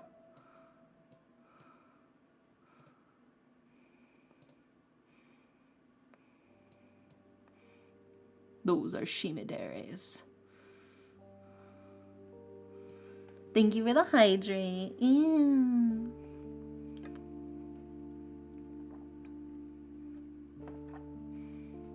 So they crawl and walk around everywhere, living their lives.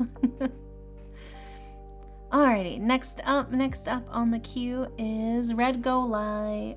Red Go Light's here, right? Yeah, Red Go Light's here. You just redeemed the hydrate. Alright, and Red Go Light wants a friend making redeem. Ooh. Friend making, huh? We can do that for you. That can be arranged. Bum, bum, bum. Let's do it. Got my cards.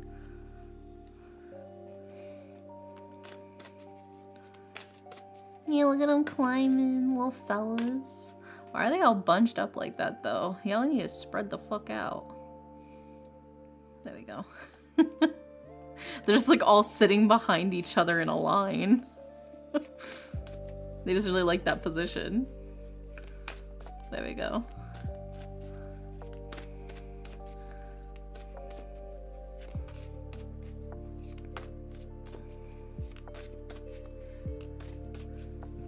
Alright, let's see what we got.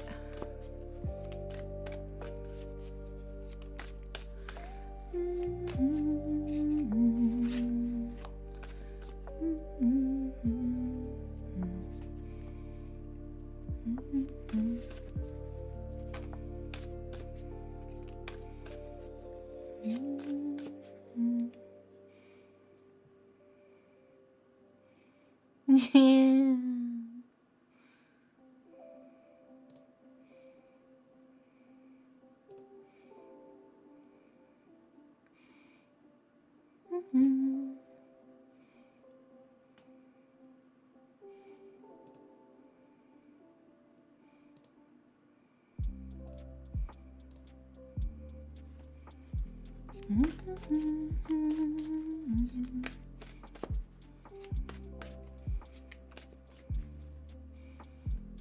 Who covered dairy in water? He's multiplying. He's doing his best. He's living his life.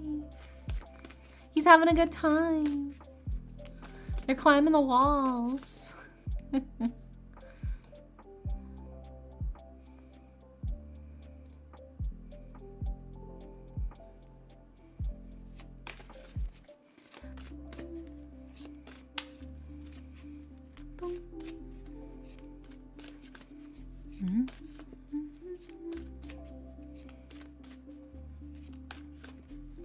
Let's see what we got for you. Red.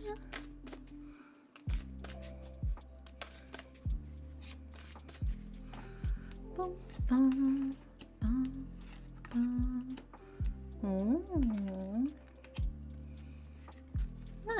Nice reading. All right, let's go ahead and put these up on the screen. So I couldn't respond, have many orders to make, but thank you for the reading. Yeah, no worries, CJ. I hope it helped. All right, next reading is...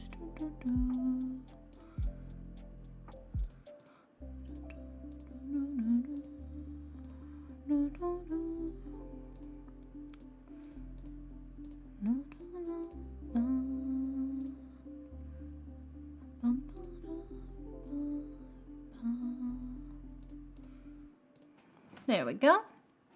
Okay. We've got all of the cards for you, Red Go Light. So for your friend making reading, in order of left to right, we have the Six of Coins, we have the Ace of Cups, and we have the Strength card. So let's go ahead and start with the Six of Coins. The Six of Coins is a card of sort of reaping the fruit of your labor, right? You've put in the time, you've put in the energy, and you're being rewarded for it. You know, it's the abundance of, you know, all of the hard work, all of the previous pain is finally paying off in the gains, right? It's a really nice card to start off with. It is the feeling like when you put the effort forward, you are rewarded for it, you know? And I feel like that is the case a lot with friendship. Putting that step forward, putting in that time and effort, it does pay off, you know? And then we follow it up with the Ace of Cups, which is a card of sort of like overflowing emotions, abundance, productivity. And it's also like a card of like just overflowing with love, overflowing with joy. It's the start of a great love. And this could be friendship, could be romantic. In the case, since this is a friendship reading, I'm going to interpret it as friendship, as in like, you know, could be a good way for you to make best friends with somebody by just being open, reaching your hand out and being there for them. It feels like that's the best way for it to sort of pay it forward and to make things happen, you know? Don't stress too much about how it's going, because a lot of friendships kind of just boil down to sincerity.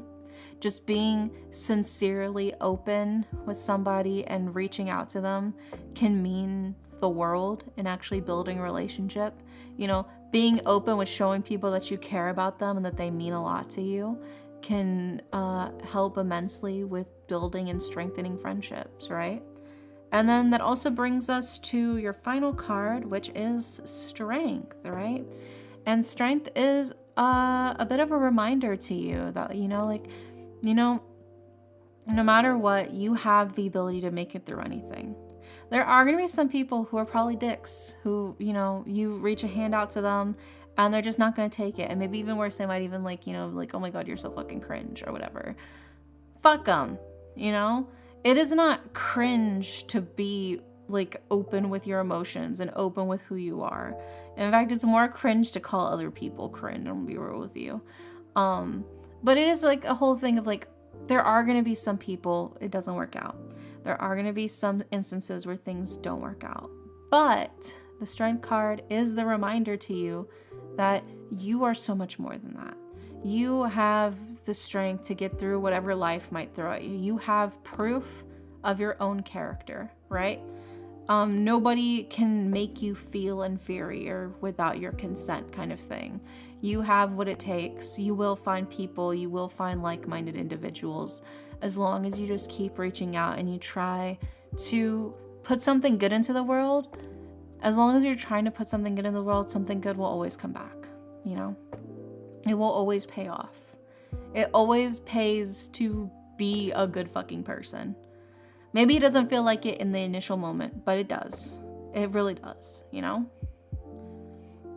So I think just trust that no matter, you know, what kind of goes down, you will be rewarded. It will work out. Maybe it won't work out right off the bat. It won't work out initially, but over time, you know, it's proof of concept. It's proof of character. And that's all you can really hope for when you're moving forward with friendships, is be open, be honest, be genuine, be sincere, and you'll make friends. You will. I believe in you. You got this. It's all gonna be daijoubu.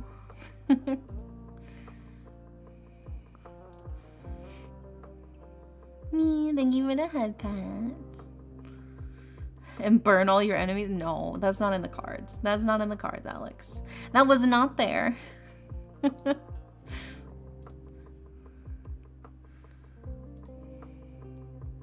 But yeah, I hope that helps, Red.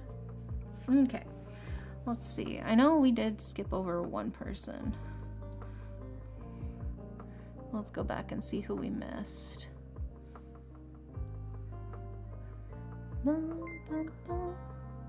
Oh my god, Tactical Dealer, thank you so much for the raid. Thibault gang, rise up. Oh my gosh. Amen. Hallelujah. And the Lord said on Thighs Day, let there be thighs. And so there were. Amen. Amen. How was stream? How are you guys? Thank you so much for the raid. What's poppin'? You're playing Marvel Rivals? Oh my god. Were you winning? Did you win?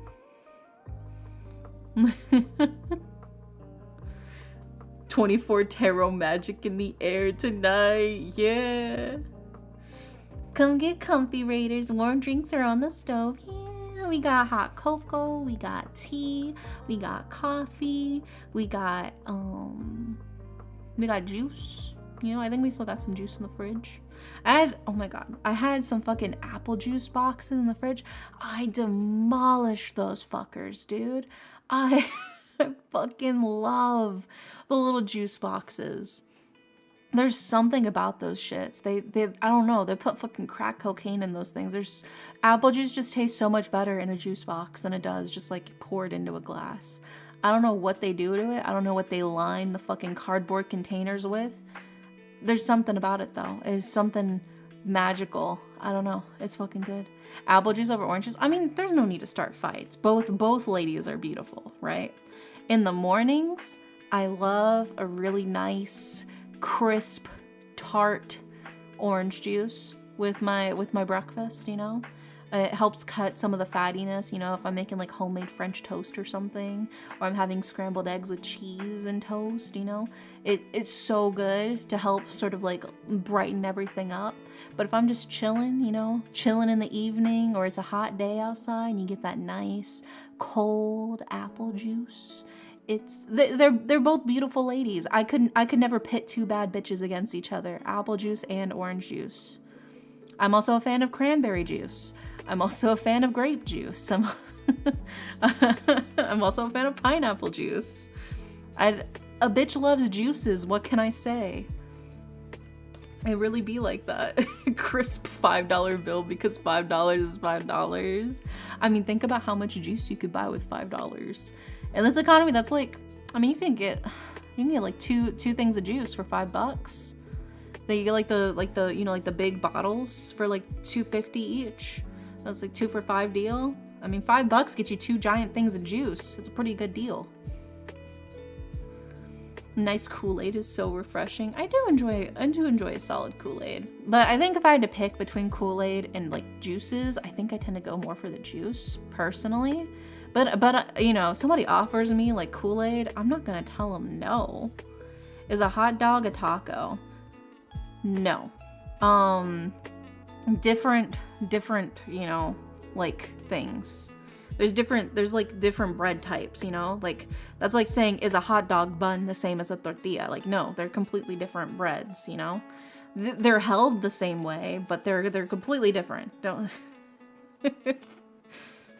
A hot dog is just a really skinny sandwich, okay? That's all it is. That's all a hot dog is. It's a really skinny sandwich. All right? I said it.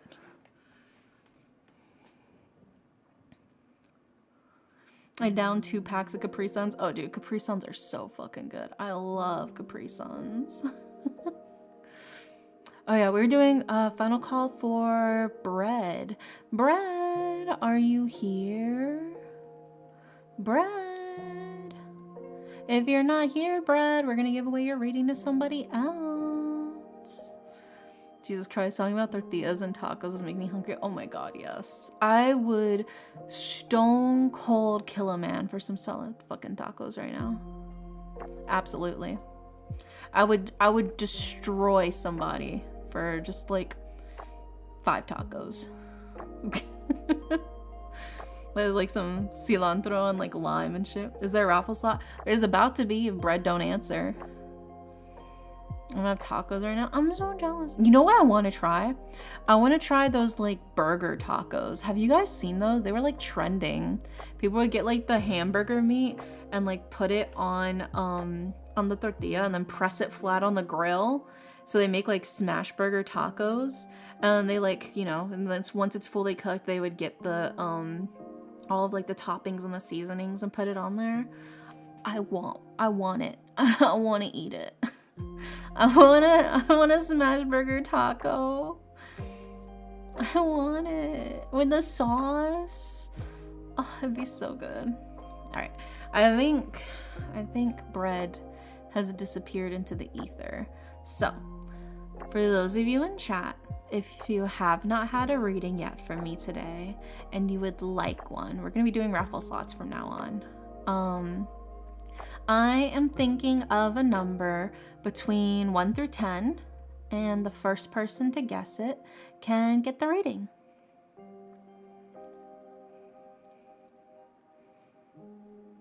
Alex, you're gonna make me limit. It was actually 8. Nugget got it. What do you want for your reading, Nugget?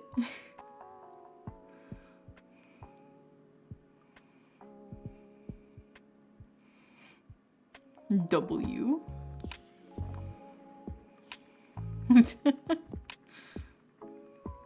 Oh, thanks for grabbing your daily pillow. Feel free to chillax. Yeah, we're gonna do a few readings. We still got some time before the lunar eclipse happens. General, probably. Yeah, we can do a general reading. Hey, have any guesses? That's part of the raffle, though. That's part of the raffle, is that you are guessing. I had a shitty day. I blew my voice out. Oh, no. Make sure to drink some hot tea, you know? Hot tea with some honey can really help ease your voice if you know, overworked it. The honey especially is really good at helping ease a sore throat.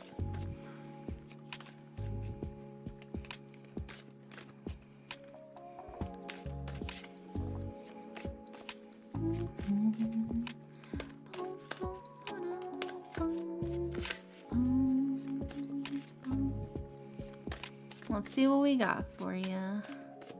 I forgot I almost died a couple days. How do you just casually forget you almost died?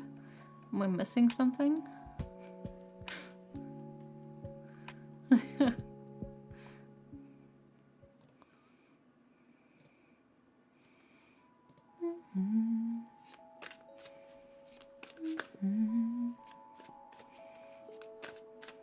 Or nearing a week. Damn, that's crazy. That is pretty crazy. I just casually forget, oh yeah, I did almost die, but I didn't, so I forgot about it. You like almost slip on a banana peel going down the stairs or something. What a way to go out that would be, though. That's like cartoon level shit. Imagine I had to put that in like your obituary.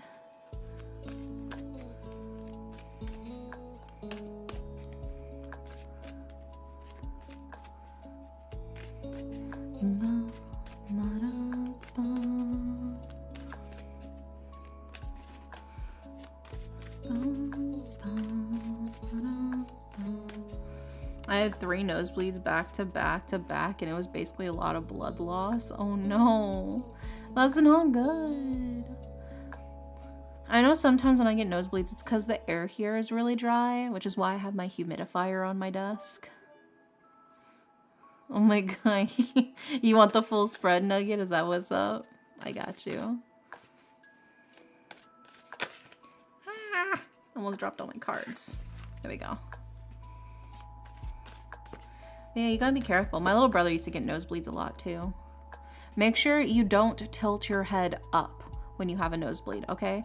Never tilt your head up when you have a nosebleed because it's just gonna drain the blood right back down your throat, okay? Make sure you tilt your head down to let it drain outwards like it should, okay? It's very tempting to try to tilt your nose upwards when you have a nosebleed to try to prevent it from dripping down, but that's not good. You don't want the blood going down. Really? I've been lied to. Yeah, yeah. Well, I'm telling you now so you don't, you don't fuck it up. Yeah. Do not tilt your head upwards if you have a nosebleed. It's going to drain back down your throat. It's not good. It's ugh. Ugh. No. Yeah, let it tilt downwards. Tilt downwards. Let it flow out properly.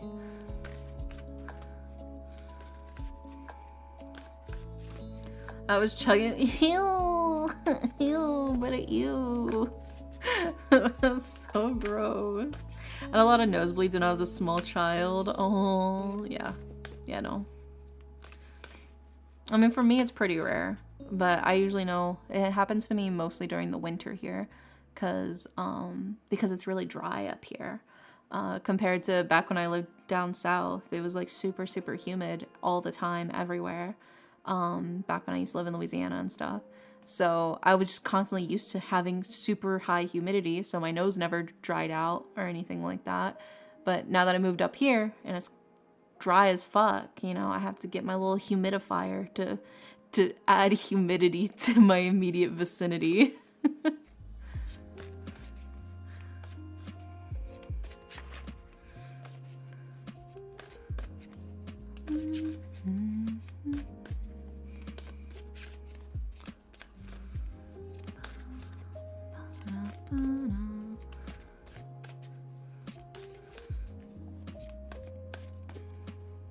A vampire. I'm gonna do that so I can recycle blood. Oh my god, that reminds me, dude. It was so funny. My roommate, he was like, yeah, I gotta go give blood. It's a doctor's order. The doctor told me I was making too much blood and told me I had to go to donate to get rid of some of it. I was like, you're like a vampire's wet dream, dude. Where the fucking vampire is at? My roommate produces too much blood. It's an actual problem. Hit him up. I'm sure he would be delighted.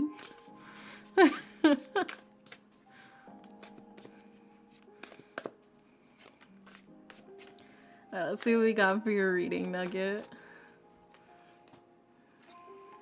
Oh yeah, and to top it off too, apparently he has like O negative type blood too, which is like the rarest and best blood to donate anyways, because O negative can go to everybody. Like everybody is compatible with O negative blood, and it's so rare to find. So even more incentive for him to donate blood. Like literally the perfect blood donor. My secret power to produce many blood. Yeah.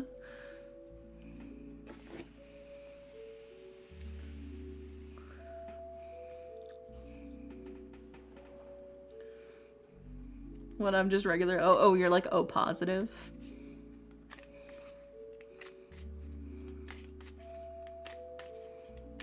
I don't actually know what my blood type is. I do want to find out.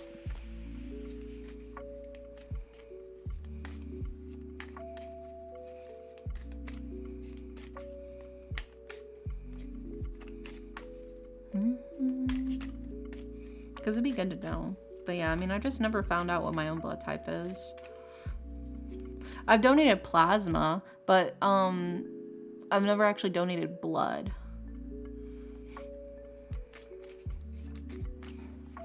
Donating plasma is wild though. Oh my gosh.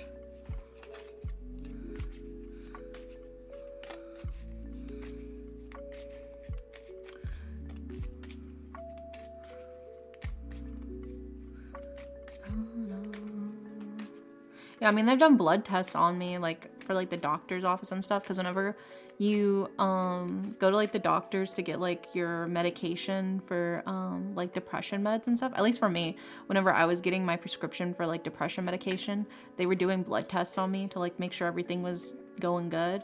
So they've drawn my blood plenty of times, but I don't actually know what my blood type is. I'd have to figure out what that is. Which I've heard if you donate blood, they'll tell you what it is. So maybe I just need to go donate some blood, figure out what my blood type is.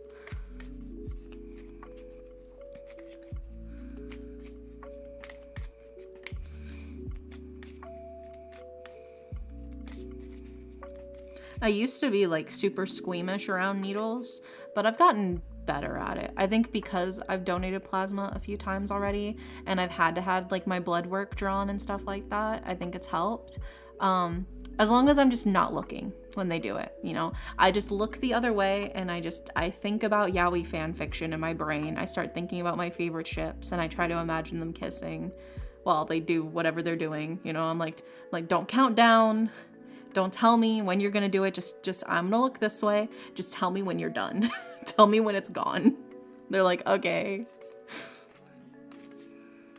Same thing with shots too. I'm like, I'm gonna look the other way. You just tell me when you got the band-aid on it.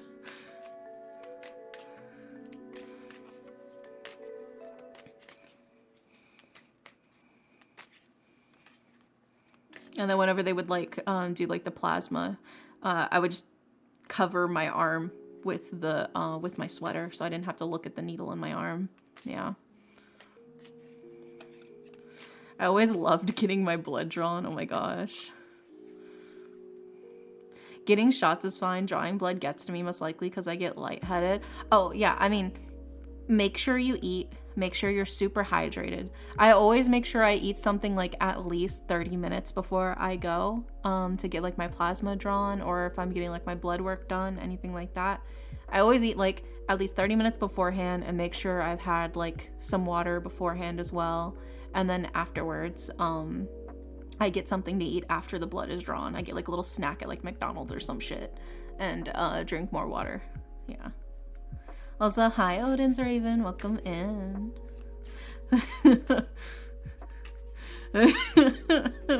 Mind thinking about yaoi fanfic. Okay, they're gonna kiss. The needle goes in. They start to bite each other. The dairies of clone, yeah. The dairies, they grow in size. They grow ever powerful.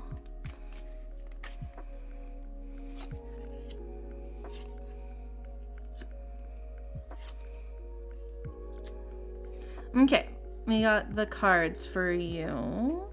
Spicy nugget.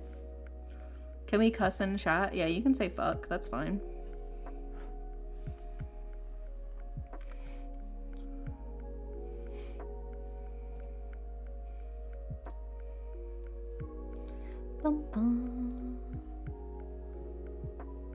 Alright, so let's go ahead and put these up on the screen for you, Nugget. Starting with...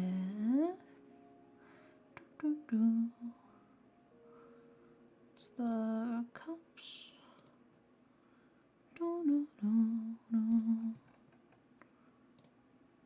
There we go. And then next up is... Thanks for the follow. Welcome in, welcome in.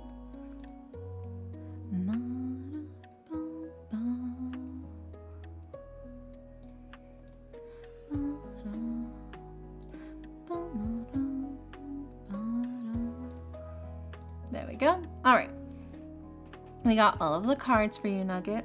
So in order of left to right, we have the Page of Cups. We have the Justice card, and we have the Fool.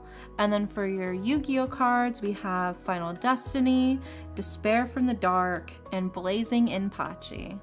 So let's go ahead and start with the Page of Cups, right? The Page of Cups is somebody who is sweet, but very easily riled up, very much roused to fits of passion. Sweet, innocent, humble, just like the wild strawberry, it ain't much, but it's honest work. They just try to keep things simple. They're just a simple country fella, epitome of the humble strawberry. They don't try to keep it too complicated. We followed up as well with the Justice card, which is a card of things kind of coming into place, things kind of coming into action.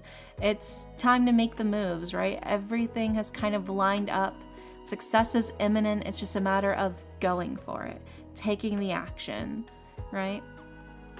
And then following it up as well with the Fool, which is somebody at the start of their journey, somebody who doesn't have a ton of life experience or experience in this specific path, but is moving forward, ready to see where life takes them on this journey, right? They're kind of going with the flow, a happy lack of responsibilities, and a lot of freedom, not too much worries as they're just moving forward and seeing where things go from there. And now let's go to your Yu-Gi-Oh cards, which paint a very interesting path as well.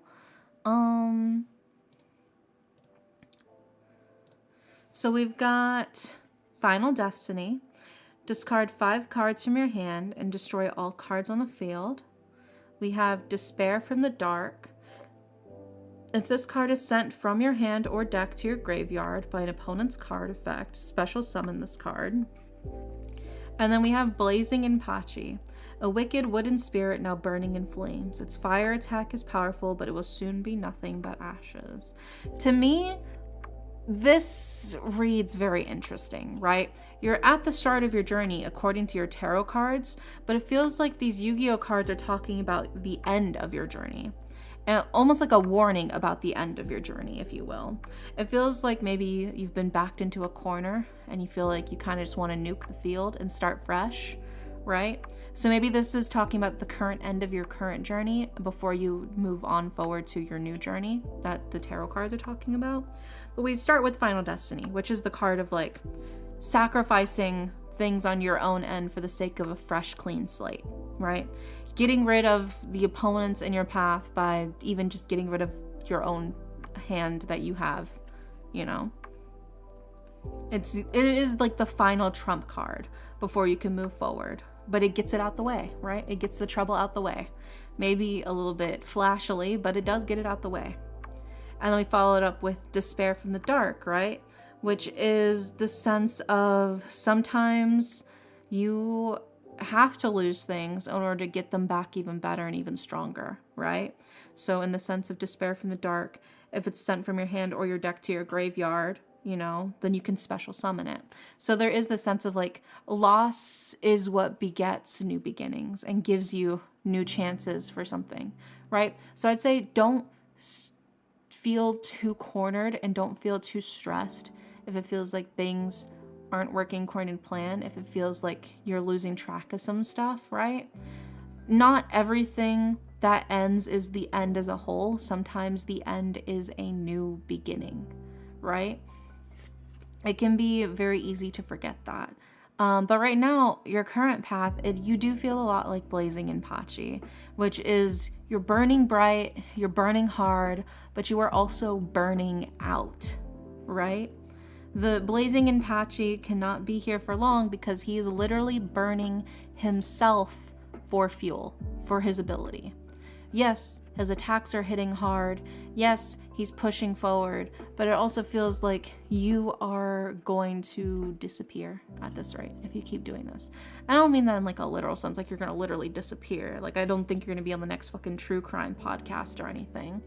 But it does feel very much like you are backed against a corner, and it feels like you were thinking about just doing something very, very drastic to try and take control of the situation. But to me, it feels like the cards are kind of telling you like you don't need to do that. You don't need to do anything drastic, right? If things feel like they're falling apart in front of you, right? If you feel like you're losing control of it, you know, you're like, oh God, I can't cross this bridge. Your next thought shouldn't be, I'm going to burn this bridge. It should be, I can't cross this bridge. Let me find a different bridge to go to, right? Let me find a different route to take, not let me burn the fucking bridge, which feels very much like that's what you're trying to do. There is no need for you to burn the bridge. Just find a different path. Find a different route to take, you know?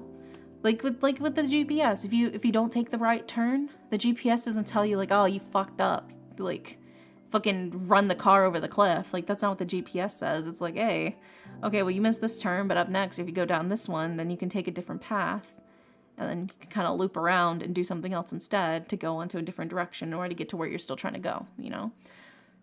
Don't drive the fucking car over the cliff. You can still get there. It's just, you know, maybe now you have to take a different route. But rather than burning everything that doesn't get in your way, you know, to get it out of your way, it's not necessary. Just turn around. Go in a different direction. There's no need for all this arson. I know you really, really, really want to commit arson. I know you really want to set shit on fire. But, like, roast marshmallows or something, man. Don't burn bridges. You know? I feel like you feel very close to doing something drastic that does not actually need to be done. Life is going to sort itself out. Things are going to work their way out, right? You have the Fool, you have Justice, you have the Page of Cups, all telling you, like, things can work out. Maybe not on this path, but on a new path, they will work out, you know? So just try not to set shit on fire when you feel like it's in the way. Just walk around it, you know? Yeah, I'm kind of infamous for burning whatever gets between me and my goal when shit gets really bad. That's not good, man. That's not healthy. You can't do that.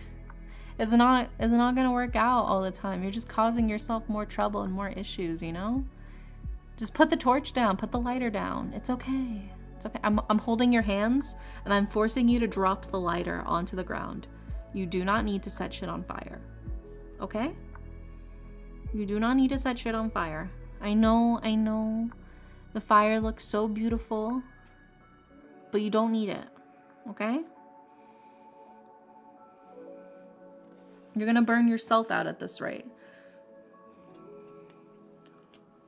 But I hope that helps. Just find a different path. You'll find the path. You will. But there's no need for you to destroy the current path to get to the new path. You know? Fire starts with F. Fun starts with F. Coincidence? I think not. No, it is a coincidence. There's only 26 letters in the alphabet. Anyways. I hope that helps, Nugget. Alright. Let's do one more raffle slot. Okay. So, for those of you in chat who have not gotten a reading yet from me today, and you would like one, I am thinking of a number between 1 through 10, and the first person to guess it can get the reading.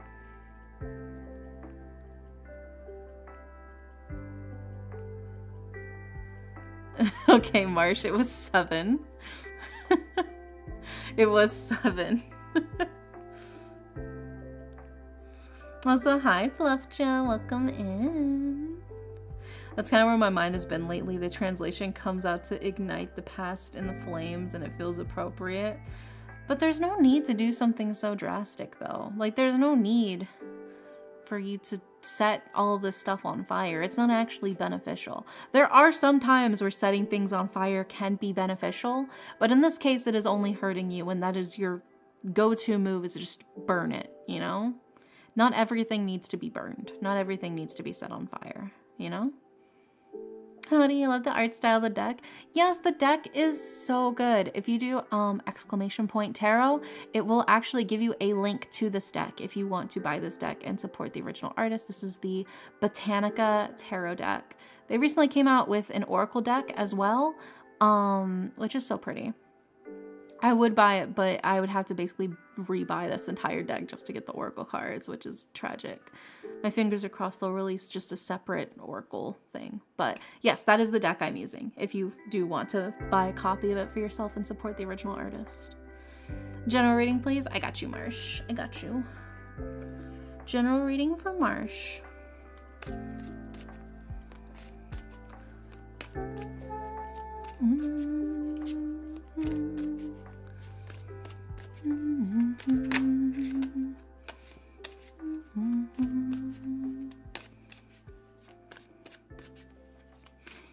Hopefully they sell the Oracle as not a bundle then. Yeah, my fingers are crossed.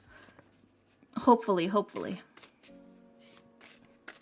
I did mention it to the artist. I was like, hey, I'd really love if you did sell the Oracle cards separately. That'd be really, really nice. And they said that they would consider it, maybe in the future. Oh my god, why do I have the hiccups? Go away, hiccups. Okay, I think I'm good.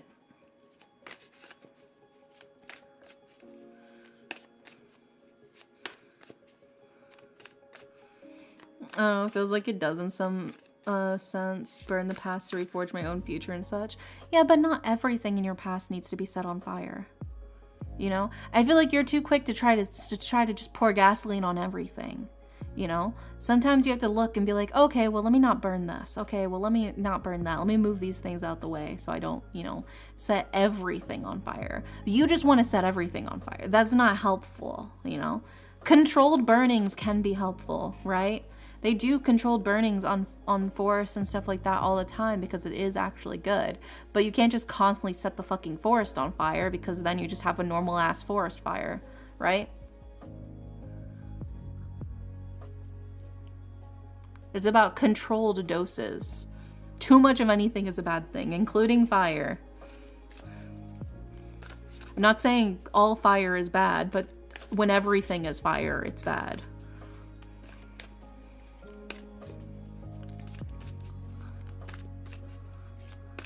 Look, it's doing wonders for Callie. No. No, Nugget. That's not good.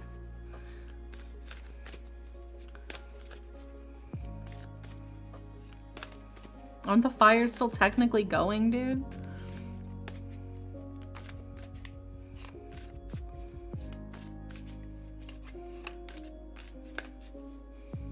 No, they're done? Okay, thank God. I'll say, I know they were going on for so fucking long. They were going like crazy. Alrighty, let's see what we got for you.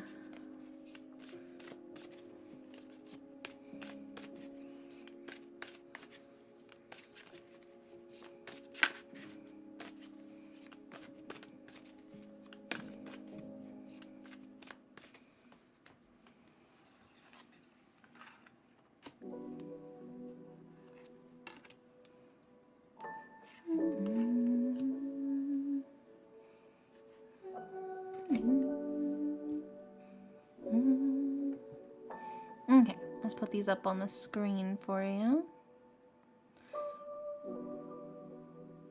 I guess I started hating who I've turned into over the years and it hasn't gotten much better. Well, then change.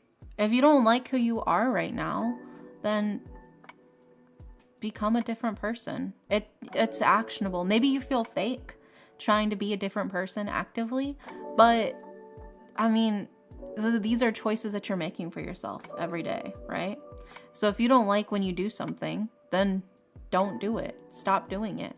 And if you feel like you like yourself more when you do something else, well, then do that more, you know? And then eventually it becomes a habit and it just becomes who you are. But it's something you can actively choose. You can just wake up one day and decide to be a completely different person. It might take time and effort because at first you might feel fake, right? Because it's different from how you usually are. But it'll eventually become your reality and you can become a better person that way, you know? So if you don't like who you are right now, you can change. You can just do that. You can just decide, I don't like my current personality, let me make a new one. Like, you can actually, that's not illegal. I'm just throwing that out there.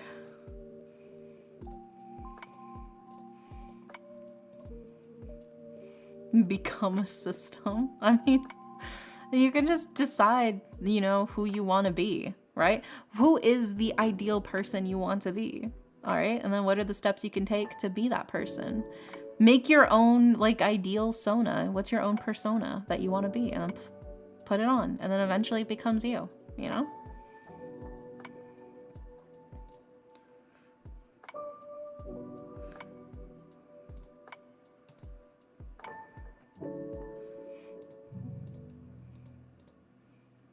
And then let's put the final card up on here, which is...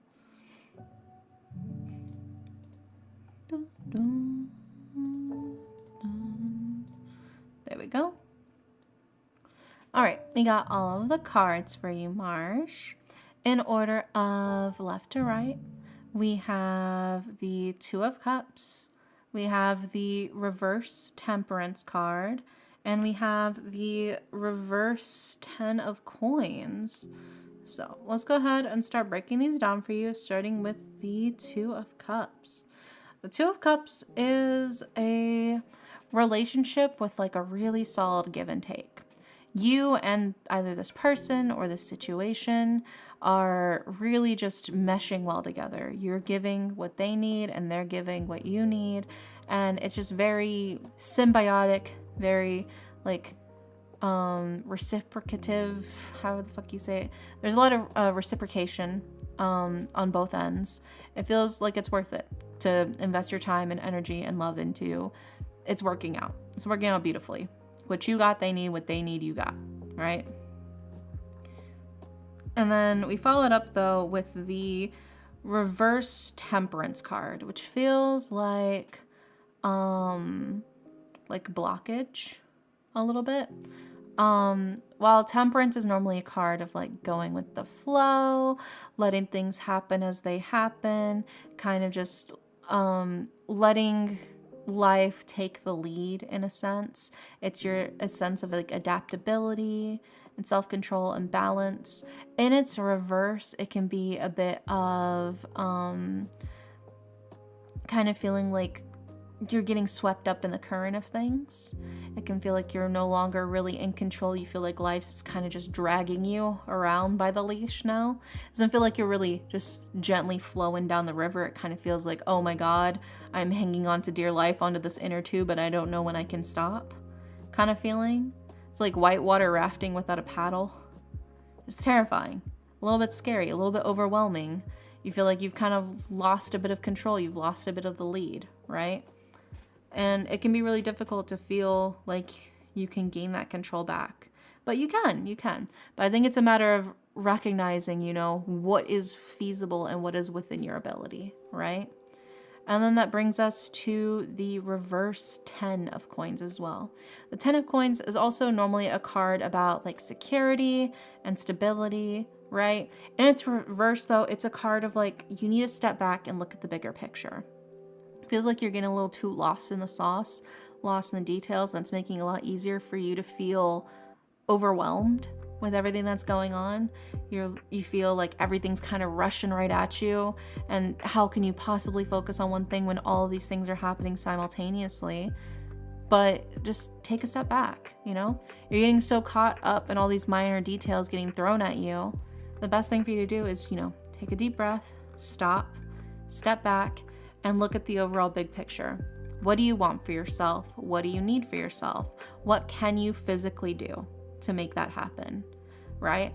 It's the small steps of rearranging everything for yourself that makes it easier to take control, right? Also, that's Sweet Cream. Thank you so much for the follow. Welcome in, welcome in. I hope you're doing good. But it is this feeling of like, it feels like you feel like you've lost control. You feel like there's not much that you can really do, but that's not necessarily the case. You just need to step back and realize, what is it you actually want? What is it you want to do? And then once you realize, okay, well, these are the things I want and these are the things I want to do. Okay, well, what can I do? What is within my ability? What is within my grasp? Let's say you're like, I want spaghetti, right? How does that entail? Okay, well, in order to have spaghetti, I need to either order it online, you know, from a like grocery delivery or something, or I need to make it myself. Okay, well, I'll make it myself. All right, so go to the pantry. What ingredients do you have? Okay, well, we need to buy spaghetti. We need to buy pasta sauce. We need to buy, you know, Parmesan, you know. So then you go, so I'm going to go to the store and I'm going to buy the ingredients and I'm going to come home and I'm going to make spaghetti so then I can eat spaghetti. You know, these are actionable choices you can make.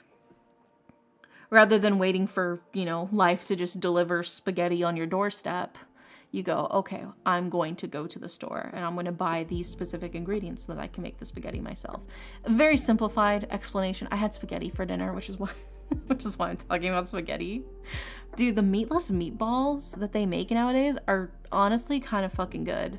I do like the frozen meatless meatballs. There's something about them. They're pretty solid, honestly. And like the spaghetti and meatballs, they're good. They're good. Like, I'm not vegan or vegetarian or anything. I can eat meat and I do, but my roommate, he bought them and I like them. I think they're pretty good, honestly. I think they're about the same level as like the normal, like pre-made, like normal meat spaghetti meatballs, you know, like the frozen meatballs. Spaghetti with hot dogs. Oh my gosh.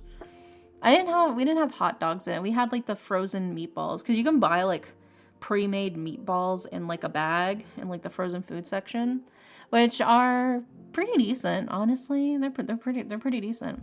I've had like the normal meat ones too, which are pretty good. But like we usually get like the regular meatless ones, like the Beyond meatballs or whatever. They're pretty solid. I think if you have me in a blind taste test between like actual meat frozen meatballs and then like the fake meatless meatballs, I don't know if I'd really be able to tell the difference between the two of them. Like specifically like the frozen varieties. If you make fresh ones, I'd be able to tell like, oh yeah, these are the fresh homemade, you know, meatballs. But like in terms of frozen meatballs, they're pretty on par, honestly. It's very impressive. You know, technology is incredible. But anyways, you gotta look at what actions you can directly take in your own life. What things can you actively do to push your life in the direction you want to go in? Maybe you're like, I wish I could speak Japanese, you know? Okay, well then fucking sign up for Duolingo. Start taking your Japanese lessons daily. That's something that you can actionably do, you know? You gotta do the baby steps to set yourself up for the success. In baby steps. You won't be able to do it all at once, but you'll be able to push yourself in that direction that you want for yourself, you know? But yeah, I hope that helps. It's just a matter of what is within your control and what is not, you know? And once you realize what you can actually control, it makes it easier to handle the things that you feel aren't in your control. Because you're like, well, these are the things I can do, you know? But yeah, I hope that helps, Marsh. Fingers crossed. Alrighty. Stretch.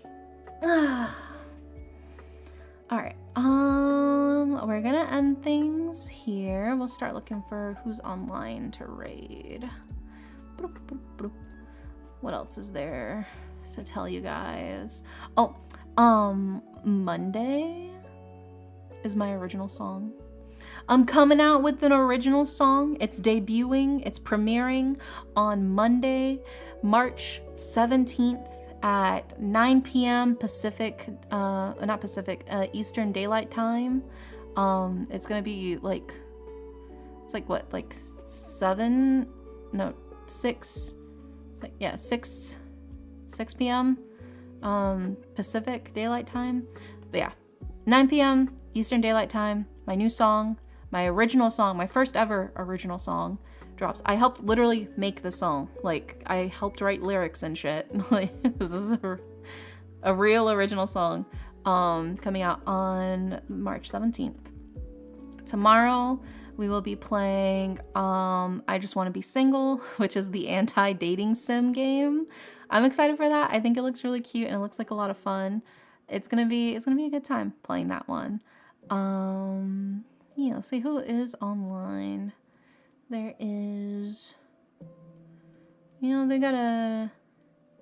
You guys want VR chat or do you want just chatting? What y'all feeling? Or art? Oh, Union's on, like, we never get to raid Union. We're gonna raid Union. Yeah, that's what we're gonna do. That's what we're gonna do. How's the moon looking? I'm like prepping to go look outside and check it out.